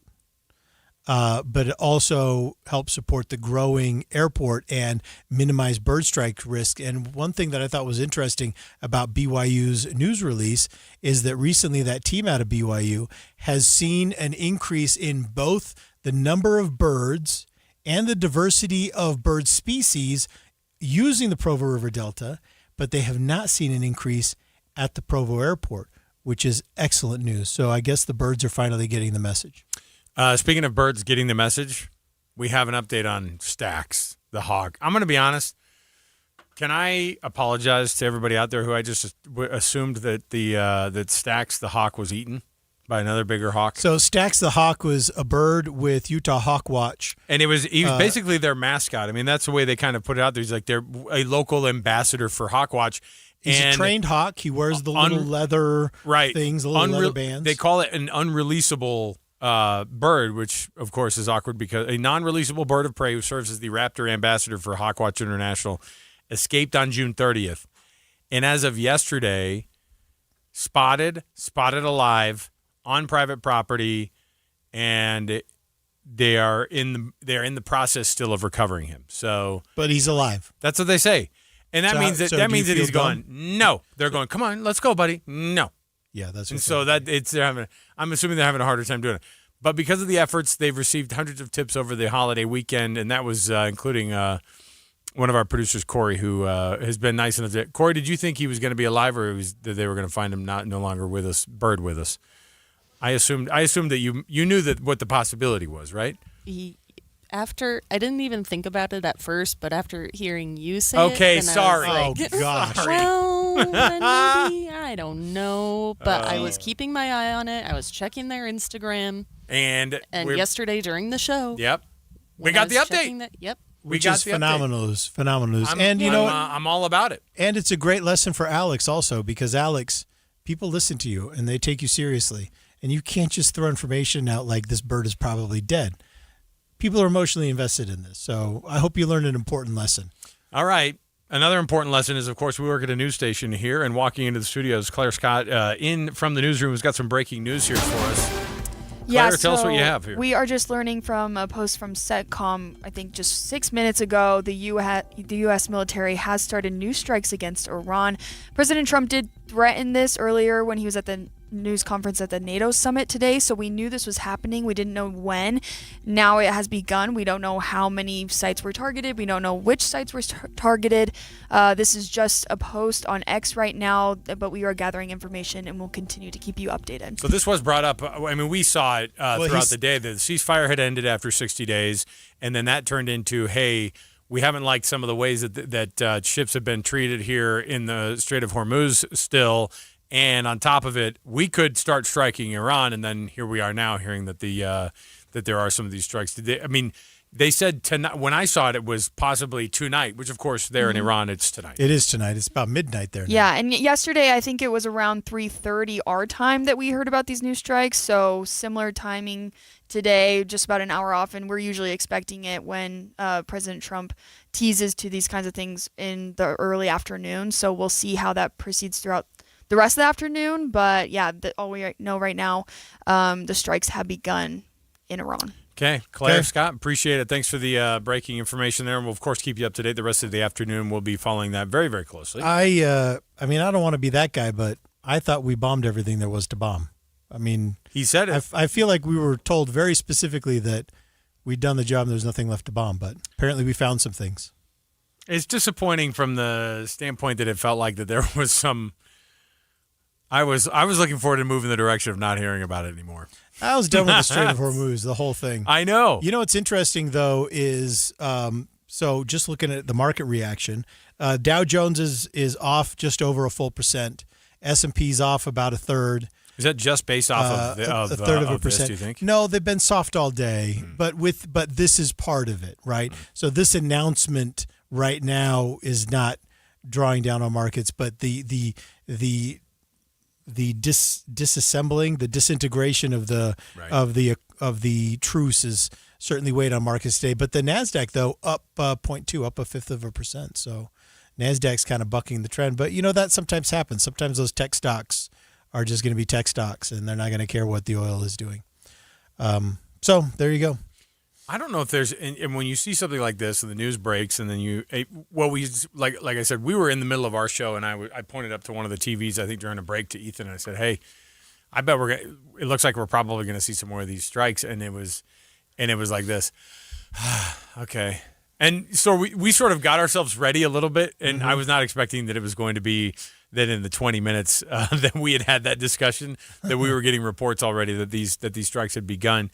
But well, of course, we'll get the breaking news for you as it goes along here. But I know that in the end, most of the time when we see something like this, it just is. It's heartbreaking because of what ends up happening because of it. There's all sorts of the human cost. There's the collateral, everything. There's the idea, of course, that it's going to hit everybody in the pocketbook immediately, which has been doing recently. Like when you see this happen, it hits you immediately in the pocketbook when it comes to just like your daily spending and not just in your on the market, things like that. And then you just think to yourself, well, this is awful. There's just never going to be a resolve to something like this. So we'll keep our eyes on this one, and we'll make sure we keep you up to date on this one. And good news is, in 30 minutes, Jeff Kaplan with Jeff Kaplan's Afternoon News is going to come in and actually give you some better information. Whatever details there are, we're going to continue to bring them to you here on KSL News Radio. But we've got to look forward to our last two segments. So what have we got coming up, Alex? Hey, when we come back, we're going to head down to Texas and talk to KSL 5 Television and KSL Sports news anchor Sam Farnsworth, who's going to give us a little bit of an update on some of the things going on at Big 12 Media Day. The Big 12 has now found itself officially with a new naming partner. That's right. The Big 12 Conference has sold their naming rights for the conference to an energy drink brand. We'll talk about it next. Very awkward for BYU. All the jokes are already flying around about all the caffeine-free patches that are going to be put on all the BYU jerseys after this. Of course, the jokes roll in after that. We'll come back. We'll talk to Sam, see what's going on with BYU and Utah down at Big 12 Media Day in Texas, and we'll give you an update on that. Stay right here with us. More to go. KSL Brightside. Good afternoon, 2:30 at KSL News Radio. I'm Jeff Kaplan. Our top national story is breaking news. As you've been hearing, we're learning from U.S. Central Command, the U.S. military has begun another round of strikes against Iran. In a post on X, CENTCOM said the strikes are to, quote, further degrade their ability to threaten freedom of navigation in the Strait of Hormuz. We don't know which sites are being hit, how many sites were targeted. We'll continue to bring you the latest. In recent strikes, we haven't found out until late in the evening, and in fact, from Iran, what was hit during the day. Stay with us. A growing number of out-of-state groups are suing the federal government. It's an effort to stop the U.S. Forest Service from moving headquarters to Salt Lake City. KSL News Radio's Adam Small with details. These local government bodies, unions, and other groups are asking a judge to put the agency's huge restructuring plan on hold, and the move to Salt Lake is part of that larger plan. That idea to move their HQ here got a lot of praise from Utah leaders like the governor and the state forester, saying it'll make it easier for them and the feds to work together and make decisions. However, the plaintiffs in the lawsuit say the restructure will cost a lot of people their jobs and limit their ability to effectively manage our forests. We've reached out to the Forest Service for comment. We've yet to hear back. An investigation into a Davis County commissioner has led to his removal as chair. Commissioner John Crofts is accused of commenting on county employees' political alignments and their religious beliefs and making discriminatory remarks against displays of pride flags on public buildings. In a statement to KSL, Crofts, still a commissioner but no longer the chair, denies the allegations and says it all comes back to a toxic culture of gossip. Ugly day on Wall Street with all the strikes between Iran and the U.S. The Dow is down 576 points. The NASDAQ, though, up 51. Coming up, a look at the hot weather ahead and getting hotter. Stay with us. The KSL forecast is next. It's 2:32.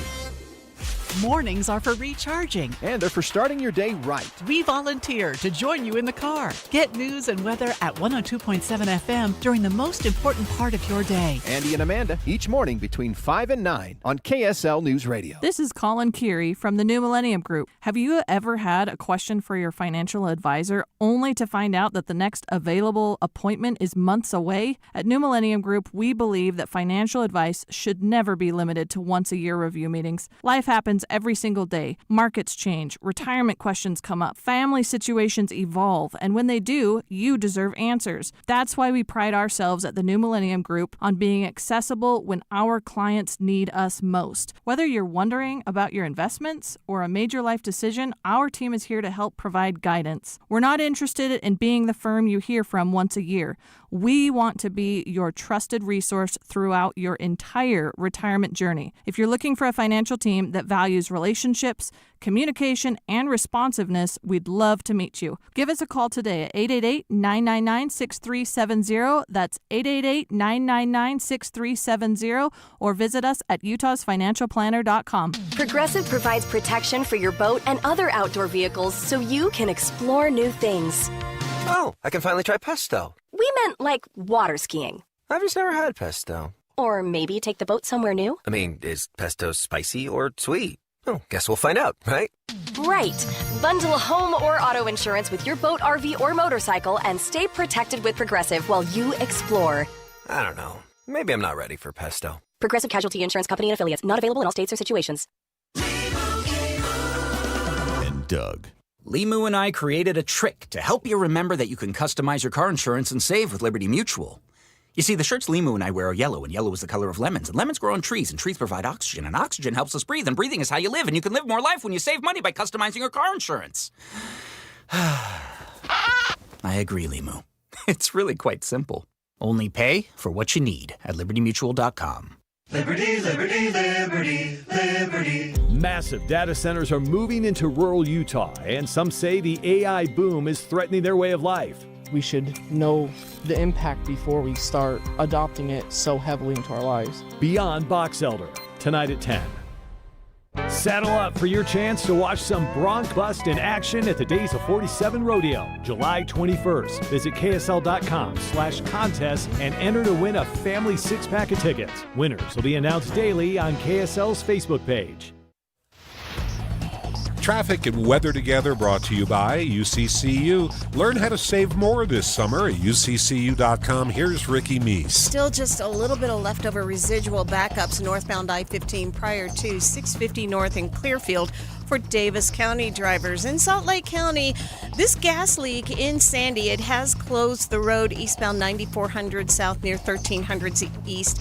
And that's still going to be closed for a few more hours with crews on the scene. So if that's your drive home, you better plan an alternate. Also, a water main break in downtown Salt Lake City, West Temple, 1300 south. Westbound lanes are open, but only one eastbound lane is open to traffic. Ricky Meese in the KSL Traffic Center.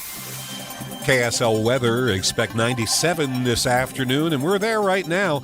69 degrees for the overnight low, and then the triple digits start Saturday. Yeah, right now it's 97 degrees. I'm Jeff Kaplan from the KSL Common Spirit Health Studios. Listen online at KSLNewsRadio.com. It's Utah's news, traffic, and weather station. KSL Brightside with Ethan Miller. Now we've got houses, kids, responsibilities. And Alex Curie. Yeah, we're all grown up. We have pre-diabetes, lower back pain. This is KSL Brightside on KSL News Radio. All right, welcome back. This is KSL Brightside. I'm Ethan Millett here with Alex Curie. The big news out of the Big 12 Media Day is that the conference has sold its title naming rights to Monster Energy. The rebranding football and basketball is Monster Energy Big 12 Football and Monster Energy Big 12 Basketball. This is reportedly worth $20 million annually to the league, which I guess is a good price. I don't know. We're joined now by KSL TV's Sam Farnsworth. And Sam, thanks so much for being with us. Was this a surprise to see this naming rights get sold? I don't think anything's a surprise with Brett Yormark as the commissioner, right? He's an entrepreneur. He's a business guy. He's very business-minded, has always been very business-minded when it comes to the Big 12 conference and how he commissions and leads the conference, right? Yeah, I mean, naming rights are always going to be up for grabs, and to land a deal with Monster, I mean, that's a big name.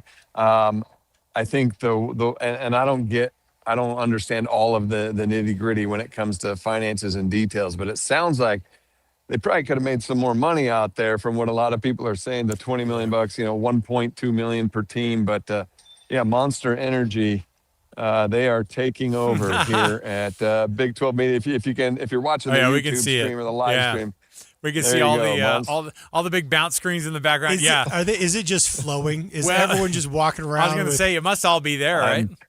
I am telling you guys, like they He's are trying to be quiet about it. Yes. It's kind of ridiculous. No.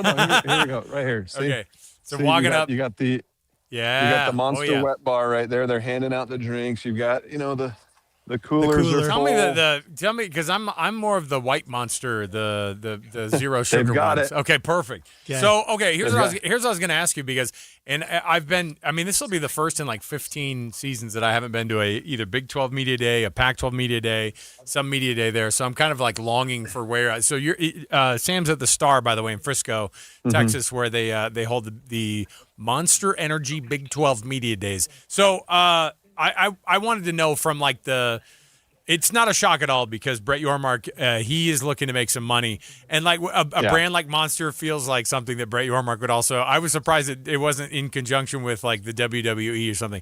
But I do want to know like from an actual rubber meets the road, because I know this time of day too, they're also starting to do the teardown. And we're also starting to see like everything's kind of day two coming to an end here. BYU had day one yesterday, Utah day two today. What was the back and forth about these local teams and what they're doing football-wise? Because the media polls come out, and we just seem to guess and get them wrong every year anyway. But how close is it, the idea of BYU and Utah being in that mix again for the possibility of getting to that Big 12 championship game? I mean, I think it's a real chance that those two teams, one of those two teams is in the Big 12 championship game. I would put, well, I'm not going to say I'm going to put my house on it, but I'd come close to be putting, putting the mortgage on it. No, but there was a lot of excitement around BYU yesterday on day one of Big 12 Media Day. A lot of the media in the conference, the national media, definitely following that team around. And it's exciting when you've got LJ Martin, who is the Offensive Player of the Year last year. He's the preseason Big 12 Player of the Year coming into this season. You've got Bear Bachmeier back. Everything he did as a true freshman last year, there's a lot of excitement about what he can do in year two and take it to the next step. They had 6 players named preseason all Big 12, if that means anything. And Kalani's in a good spot, right? After being nearly lured by Penn State, right? He was able to reach that long-term deal with BYU, and he's in a good spot. He's in a happy spot as a leader and as a head coach. Day two, Utah stepped into the spotlight out here at Big 12 Media Days, and there wasn't quite the same buzz from the out of Utah media around that program as there was around BYU. But you know what? As we talk to the Utah guys, they like that. They like flying under the radar because we know in years past we've seen Utah football when they've been kind of a team under the radar. They've caught a lot of people by surprise. So they're kind of right where they want to be. What's Morgan Scalley's vibe as the first-time deal in the hot seat? Not that he's unfamiliar with the media side of things, but now when you're the guy and you're sitting in the chair and you're not just doing interviews as a coordinator, you show up to media days. That means it's you and a couple of your players getting on that private jet, getting out there. And so now he's on the hot seat. Was it a hot seat for him, or how do you think he handled his first media day as a head coach at Utah? He was great. I mean, Morgan's got that personality, right? He's, I think, a lot more relatable than Kyle Whittingham. He's younger. He understands the players, and he understands the media. I mean, Morgan, for those that remember, you guys probably remember, he hosted a radio show in Utah shortly after his playing days for a short time before he got hired back into coaching, right? He had that Red and Blue show, I think is what it was called. And in fact, he was asked about that out here, but he's got that media presence and that media personality. And when we talked to him this morning, obviously Steven Sylvester was a player of his. Jeremiah was an intern with Morgan at KSL 20 plus years ago. So and he just fit right in to what we were doing on our show, The Front Row. So, Morgan is fitting in great in this type of atmosphere. The question is, how will he fit in on the sidelines as a head coach, as the guy calling all the shots now? That's something we still have to wait to find out, but the confidence is in him from his players. The confidence is there from him that things are going to continue the Utah way up there on the hill. Pivoting back to BYU, I heard that there was just a ton of buzz around BYU's fantastic new starting punter, Fuller Shirts, and just what an amazing career he's looking forward to. And I just heard that was on the tip of everyone's tongue. Fuller Shirts. I think you're Fuller. Yeah. Yeah. Fuller Shirts. I bring up Fuller Shirts with Alex all the time because this is my nephew. We know. Well, I apologize. Let me backtrack. No. He wasn't one of the invitees. He wasn't one of these Fuller Shirts. So I know he wasn't one of the invitees to media days. I know it's a shock that although in years past BYU has brought kickers and punters, so they have. You got to make a name for yourself. I'm going to have to do my homework. Hey, Utah's punter is the preseason All-Big 12 punter. So there you go, Carvalho. That's not a. Oh, I thought he was the return guy. Return guy. Sorry, yeah, you got it. Yeah. See, look, I'm not that punt far returner, punters. Look, special teams. It all mixed together. Yeah. Sam Farnsworth, he's live in Dallas in Frisco at the Star, the miniature Texas Stadium, the miniature AT&T Stadium, as they start to break down media days there. It's the Monster Energy Big 12 media days. Sam, thanks for jumping on, man. Safe travels back, and we'll look forward to catching up with you again, man. Right on. Thanks, guys. There you go. Sam Farnsworth, everybody. Okay. The Monster Energy. I knew you were going to drop a Fuller Shirts reference. I just think, I think he's underappreciated as a punter. We had a big summer. He got married. Nobody wants it. But see, here's the thing. Nobody wants to hear from the punter. Until you need the punter. No. See, this is the problem. No, they don't. No, it needs to be anonymous because if you're hearing about the punter, it's because he actually probably screwed up.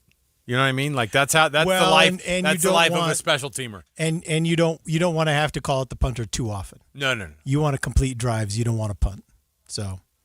But hey, see, this is more crack analysis by Ethan Millard coming up a little bit later. About but see, this football. is where I feel like because I went to the U. I love my Utes. Yeah. But this is where I feel like everyone can cheer for Fuller, because BYU wants a great punter, and Utah wants to see BYU just punting all the time. So Utah's cheering for this guy. Everyone's cheering for Fuller. Yeah, man. Everyone loves Fuller. All right, we'll take a break. When we come back, we have our AI question of the day, and we'll get you ready for Jeff Kaplan's afternoon news, of course, because we've got some breaking national news. It's been taking over some of the headlines here. Some strikes in Iran being reported by the U.S. military. We will talk a little bit more about that, plus much more. Stay right here with us. It is KSL Brightside. You're in charge of ordering boxes. Small boxes, really big boxes. You're in charge of tape, labels, mailers, bubble wrap, extra bubble wrap, just for fun. You're in charge of warehouse cleaning and safety supplies. Good thing there's Uline. Thousands of quality products for your business and warehouse needs, always in stock, ready to ship same day, and backed by Uline's legendary 24/7 customer service. Uline makes it easy because you already do enough. Uline, we warehouse for you. Right now, JCW's has 15 bus and billboards depicting our delicious, mouthwatering hamburgers across I-15. We've also just learned that I-15 averages 15 fender benders a day. Probably a coincidence, but just in case, keep your eyes on the road. Here's what our burgers sound like. Now, with your hands at 10 and 2, safely turn into one of our 5 locations in American Fork, Lehigh, Provo, South Jordan, and Harriman. JCW's. Quality and a lot of it. Join KSL News Radio's Amanda Dixon this Friday from 3 to 5 at the Salt Lake NPS store at 1600 Empire Road. NPSstore.com.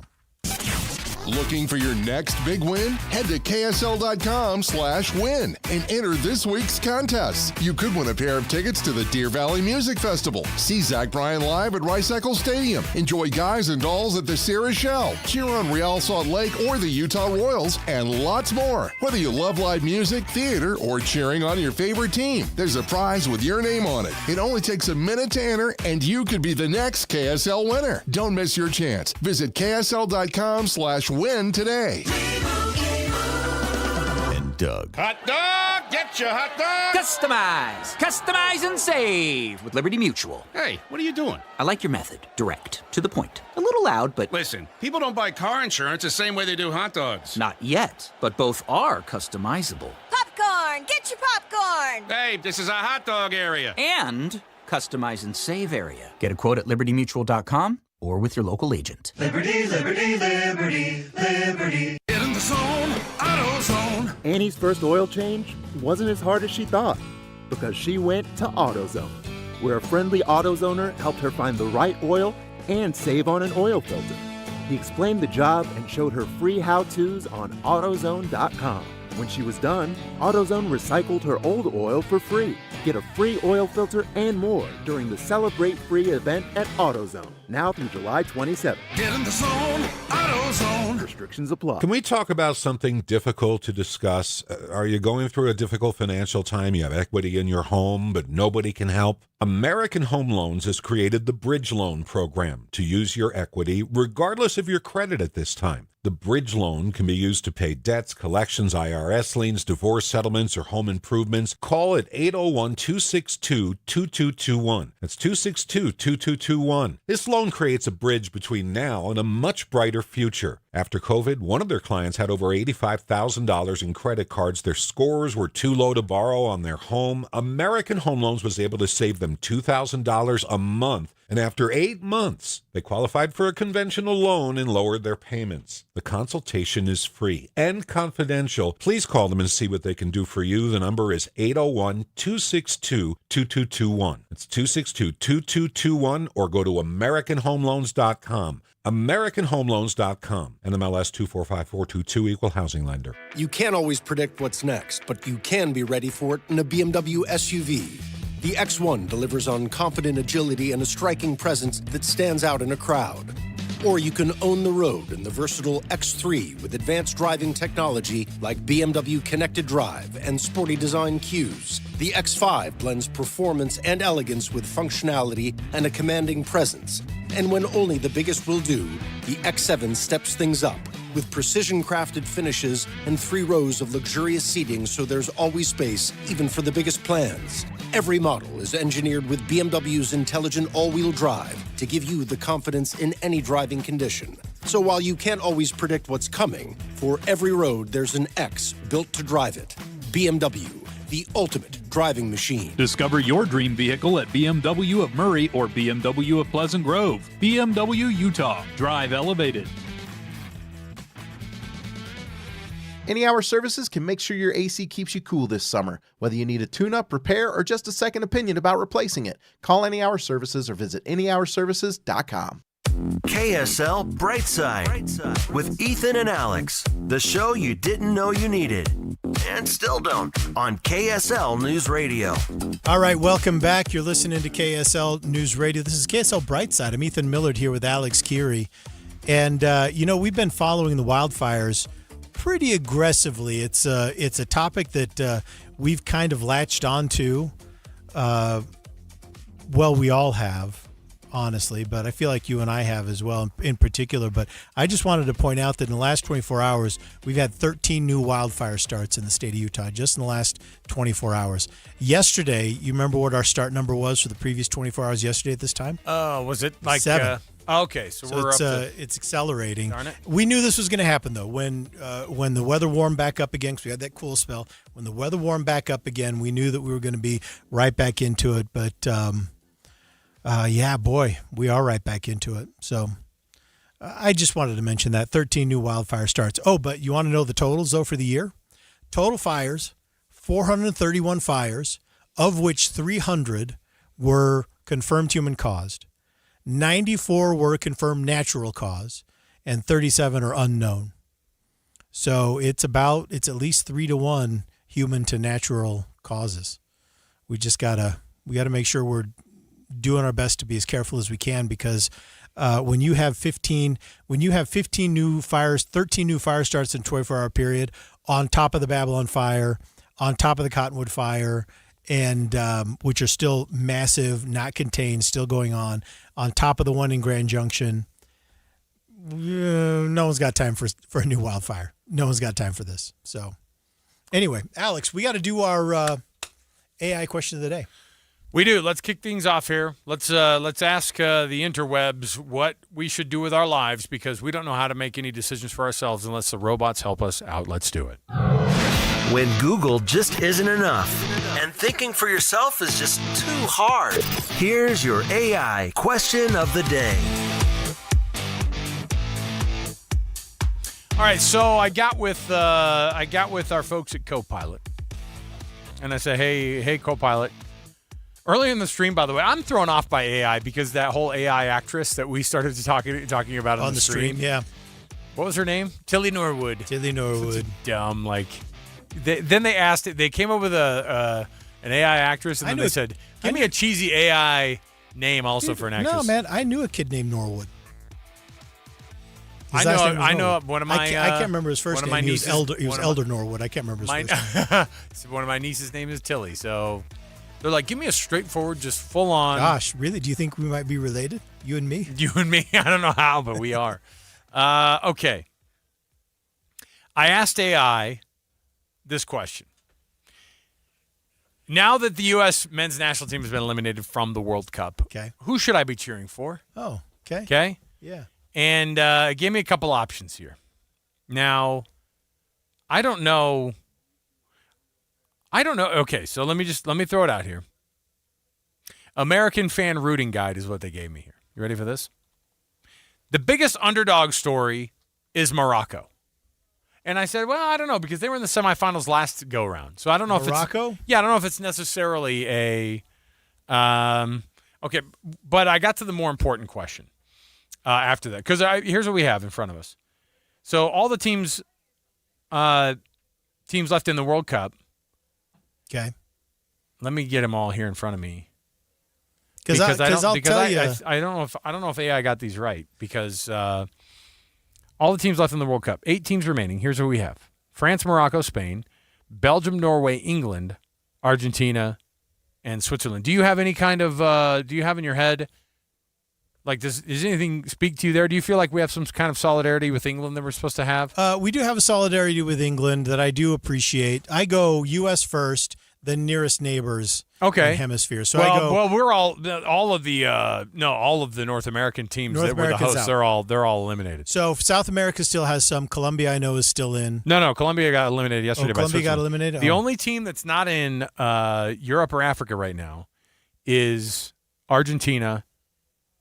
That's it. Okay, then it's Argentina's the only one. So it's France, Morocco, Spain, Belgium, Norway, England, Argentina, Switzerland. Okay, so then it's this. So then this is our loyalty. Okay, Argentina first because of the Monroe Doctrine. Well, so you bring that up with them, and they get mad about it. They go, "Then why didn't you show up for the Falkland Island Wars?" America. Look, that's their big beef. You can't bring up that. Actually, I will tell you, the Monroe Doctrine does not sit well with them when you bring that up. I was 10. How old was I? Yeah, it was 83. I was 6. Yeah. You didn't have 6. Okay, so you didn't have anything to do with it. So, and then we go to England. So it's Argentina first because they're in our hemisphere. Okay. They're part of the Americas. Okay. They're part of the Americas. Right, Can I put it like that? Fine, sure. So plus Messi, he plays for a U.S. team during the MLS. He's an American. I would do this. Messi doesn't matter here. Okay. It's about the location. So all right. So it's Argentina first because they're in the Americas, and then we go to England. All right. Okay. By the way, those two teams couldn't hate each other more. The two teams who hate each other the most right now on this list are Argentina and England. Why should their beef be our beef? I mean, come on. Yeah, I get it. Argentine beef, very good, by the way. Mm-hmm. And then after that, then we would move into the rest of Europe. Now, who's furthest afield? What teams right there are not Argentina and not in Europe? Morocco, only other team not in Europe or in South America. Okay, so for me, they would be last. Why? They're the ones who are like not looked at all. Like people just don't look at them at all and think anything. But that doesn't matter. Like last time, they were the first team to ever they were the first African nation last go around to ever be in the semifinals. I don't care about that. I already told you, and I've been saying this the whole World Cup. We do it like this: USA first, North America next, then the rest of the Americas, then we move to England, then the rest of Europe, and then the rest of the world. Okay. That's how my loyalties go. Well, I asked a more important question. You ready for this? Never China. Never China. Here's what I asked. Probably never India. Right. I'm tired of... Well, I didn't like hearing all the flack that we took because it was another round of 16 elimination for Team USA.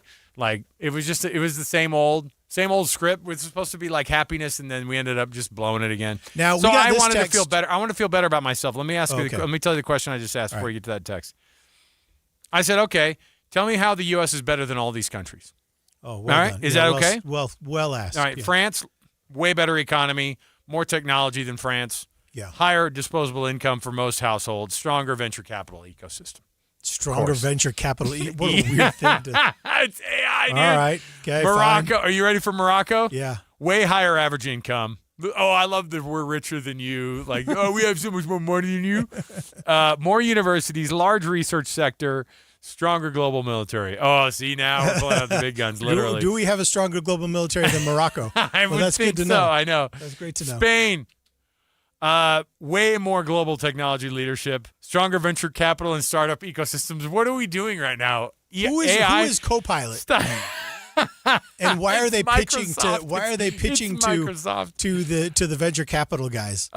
Here it is. Belgium, broader higher education system. We have a way better education system than that. Norway, much larger economy and global influence. Yeah. We're way more important. Argentina, higher GDP per capita, lower inflation, more economic stability than Argentina. Of course it is. So those are just some of the reasons that we like ourselves more than the other countries that I just listed off. So this texter sent this in, and I do sympathize with this. He says, you always got to go with who beat you. That way you can say, well, we beat everyone. Oh, see, now that's a good – I do the same thing. So you're Team Belgium from here on out. Kind of. I So like you their don't do fries. that. I So like their you fries and their chocolate. I'm saying like when I'm like following a team really, really aggressively. If it weren't Argentina, you'd be going with But Belgium. part of the reason is you don't want to cheer for Belgium is because they basically did the double middle fingers on the way out and be like, see, America, woo. Yeah, but those Like, were I'm gonna cheer for extenuating those guys. circumstances. They were. It was weird. It was weird. I mean, mostly I'd like to forget. Don't worry, Team USA would mostly like to forget also. Yeah. All right. We're taking the break here. We're coming back. The law.